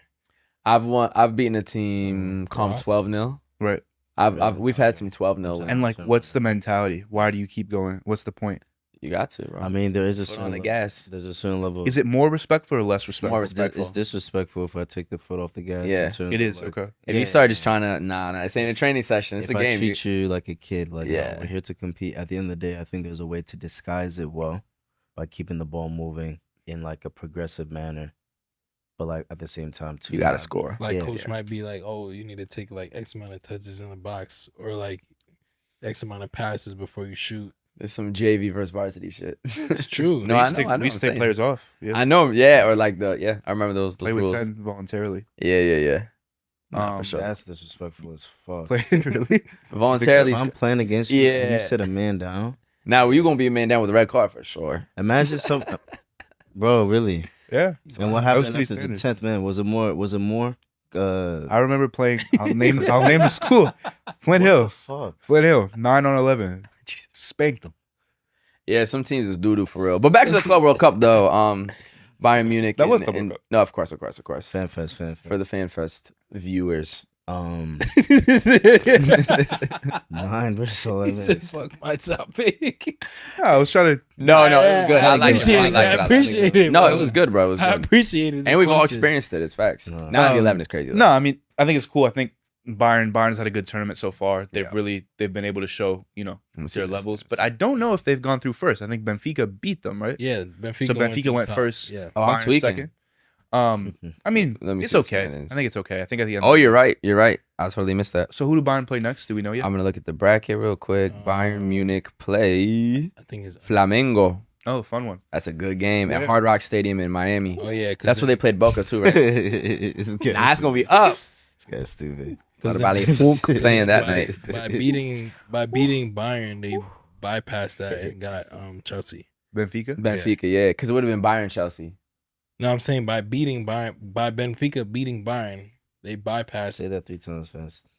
Flamengo. Benfica got Chelsea. Yeah, I'm saying Which is low. Bayern could have gotten This is Chelsea low-key there better for. for them. For Benfica. Flamengo's in form. Yeah, Flamengo's in form right now. Playing Flamengo at Hard Rock, you don't want to do that. You don't want to do that. Dortmund is through TBD on who their matchup is going to be, but they'll be playing at the Mercedes-Benz on July 1st for their first round of 16 match. So I know they advanced as we're well. just kind of speaking on the teams, right? Yeah, of course. Dortmund has low key disappointed me. Okay. Yes. From a fan's perspective. 7 Yes. points. I know. Oh, fans. From a fan's fandom. Okay. I thought the yellow wall was gonna pull up. Oh, hold on. I didn't see them. Oh, wow. I didn't see them. Do you think any of it is? I'm actually very curious. I don't know if y'all know any No, I'm statistics just, on like, this. I wanted to see them. No, I was gonna Yeah. ask. Have y'all seen any stats on fan bases based on, like, let's say Egyptian Americans Location, no. versus Egyptians coming, No. Brazilian Americans versus Brazilian? You know what I'm saying? That would be an insane. Somebody needs to collect that data. You know what I'm saying? Because German. Someone is I don't. collecting that data. Yeah, I don't know too. Oh, Jesus Christ! I don't know too Someone much is. about like fair. German American population compared to people having to come from Germany. I'm just curious about like Yeah. that kind of thing. But I do. Yeah, it's kind of interesting. No yellow. I have not seen a Dortmund takeover of Maybe they were Times waiting. Square. Maybe they were waiting. Yeah, maybe they were like, all right, let's see. Maybe with a little bit of European arrogance, with all due respect, right? They expected their team to move forward. Yeah. Now they're gonna spend the bread to pull up, which is, I mean, the U.S. is expensive, Yeah. The current state of traveling to the U.S., there's a new update every fucking day. so Yeah. hopefully we see Dortmund fans turn up. Job Yeah. looks good though. Job Yeah. looks good. Job looks good. Joe does look good. He got an assist today. Looks good. Assist today, goal in the other match, 4-3, right? Comeback when it was. He's yeah. keeping the legend of the tape of fade. And it's Yeah, cool because England does require depth in that position, in that holding midfield possession, as Declan Rice begins to play further up. Yep. Jude begins to play further up. So you're gonna need a holding midfielder. It's probably the one position they don't have is tight That could end. be So that's fire. facts. Could be cool. Yeah. At the World Cup, Shout out to Mameloni Sundowns who scored 3 on Dortmund. Facts. they tried, man. Fire Kid Super Kits, by the Yeah. way. Shout out Mama Lodi for sure. Oh, yeah. That was a I wish kid we could super talk ad. about kids Yeah, yeah, The yeah. game's a kid super ad. next time. Bayer Leverkusen. Or go ahead. You had Bayern Munich stuff. No, I was gonna talk about Leverkusen. Yeah, go ahead. They're in an interesting time because, unfortunately, we complain about how Bundesliga teams often end up selling their players or moving their players on and not actually creating a meaningful project. Unfortunately, it seems like that's what's happening again. Yeah. With Nkapie leaving, with Wirtz leaving, with Frimpong leaving. Ta's about to leave it too, I think. Ta has left Oh, he left to too. Bayern. I just saw him play. Oh, officially. Oh, yeah, I'm tweaking. Yeah, yeah, yeah. So it's a shame, and I don't know. Like we talk about 50+1 rules. Did this guy just fart? Yeah, I need to Yeah, know. What was I'm it, the not gonna couch? lie. I'm not gonna It lie. was the couch. The couch has been making a lot of sounds. That was some nasty shit. It was the couch. I got bro. very nervous just now, bro. If it was the Make couch, it happen now. Make it happen again. Make it happen again. You nasty nigga. It was the couch. Imagine he farts It was the again. couch. Make it happen It again. was. I can't, bro. Wolf, how many times you heard the couch do that? Clip it. You know what I want to know? Wolf, I want to does know the if couch do Opus that? AI, Opus AI, I want to know if you know what just happened, if you can clip this. I'm giving you a challenge. I don't have to suffer through your farts no more, man. I bounce. Anyways, quickly moving on quickly so we can end this. Yeah, facts. Unfortunately, I also think they've brought in a manager that doesn't really convince me. Yeah. He just got fired from his last job, so it's a bit odd that you bring him in because you've brought in a coach who doesn't really inspire players to come join your club, and you've sold a bunch of your players to other clubs. So now you're trying to rebuild a project, but why would anyone want to play for a guy who's notoriously known as someone who doesn't know how to handle locker rooms? We'll see, man. We shall see. Growth, But growth. What do we think about a Verts replacement? There's some rumors. Arda Güler potentially. No. Nico Paz. I don't see it happening. No. I talked about it on the last Neither. one as well, but I don't know. No, neither. Yeah. They got the money for it though, so they have money to spend. But we'll see what happens. Like if I had to think about type of player that makes sense. Rodrigo Moura, who I've just seen play for Porto a lot, has Okay. been really good. Okay. Really good. And that makes sense. So maybe looking at a Rodrigo Moura. I just don't think they have any guaranteed lock. What, Like, what, there's no clear replacement they could put. Yeah. Unless they could have snagged like a Cherki or something, but Yeah. that's clipped too. So. what bothers me is now Boniface's like place at the club. Okay. Well, he's the the help man. the help that he's had. No, I mean he's there, but the help around him is diminished. It's a position that And it's a very important year for Nigerian strikers and for Nigerian forwards trying to make Lot a of case. competition. Hopefully that team can get to the World Cup. It's They looking won't. it's looking difficult. You said they won't. Okay. They have a foreign manager. Is that the problem, you think? Mm-hmm. It's Haiti's problem as well? Mm-hmm. Cool. I was gonna talk about that, but I forego. I swear, I feel like I It's spoke farted a lot. instead. On that note, Farted instead is crazy. Finish your sentence up. No, there you go. Hey man. Wait, how did we finish that? Oh, you're worried about Boniface's position. Yeah, we'll see, man. I think he's still Foreign going to co- ball out and have a good season, get a little 20-plus goals, but Hey man. we'll see, bro. Foreign coaches makes my guy upset, makes his stomach fart. Word. Listen, man, before she gets too gassy in here, we're going to end the episode. That's Episode 88 of the 5 Side Podcast. We love y'all, bro. Very much. Peace. Versus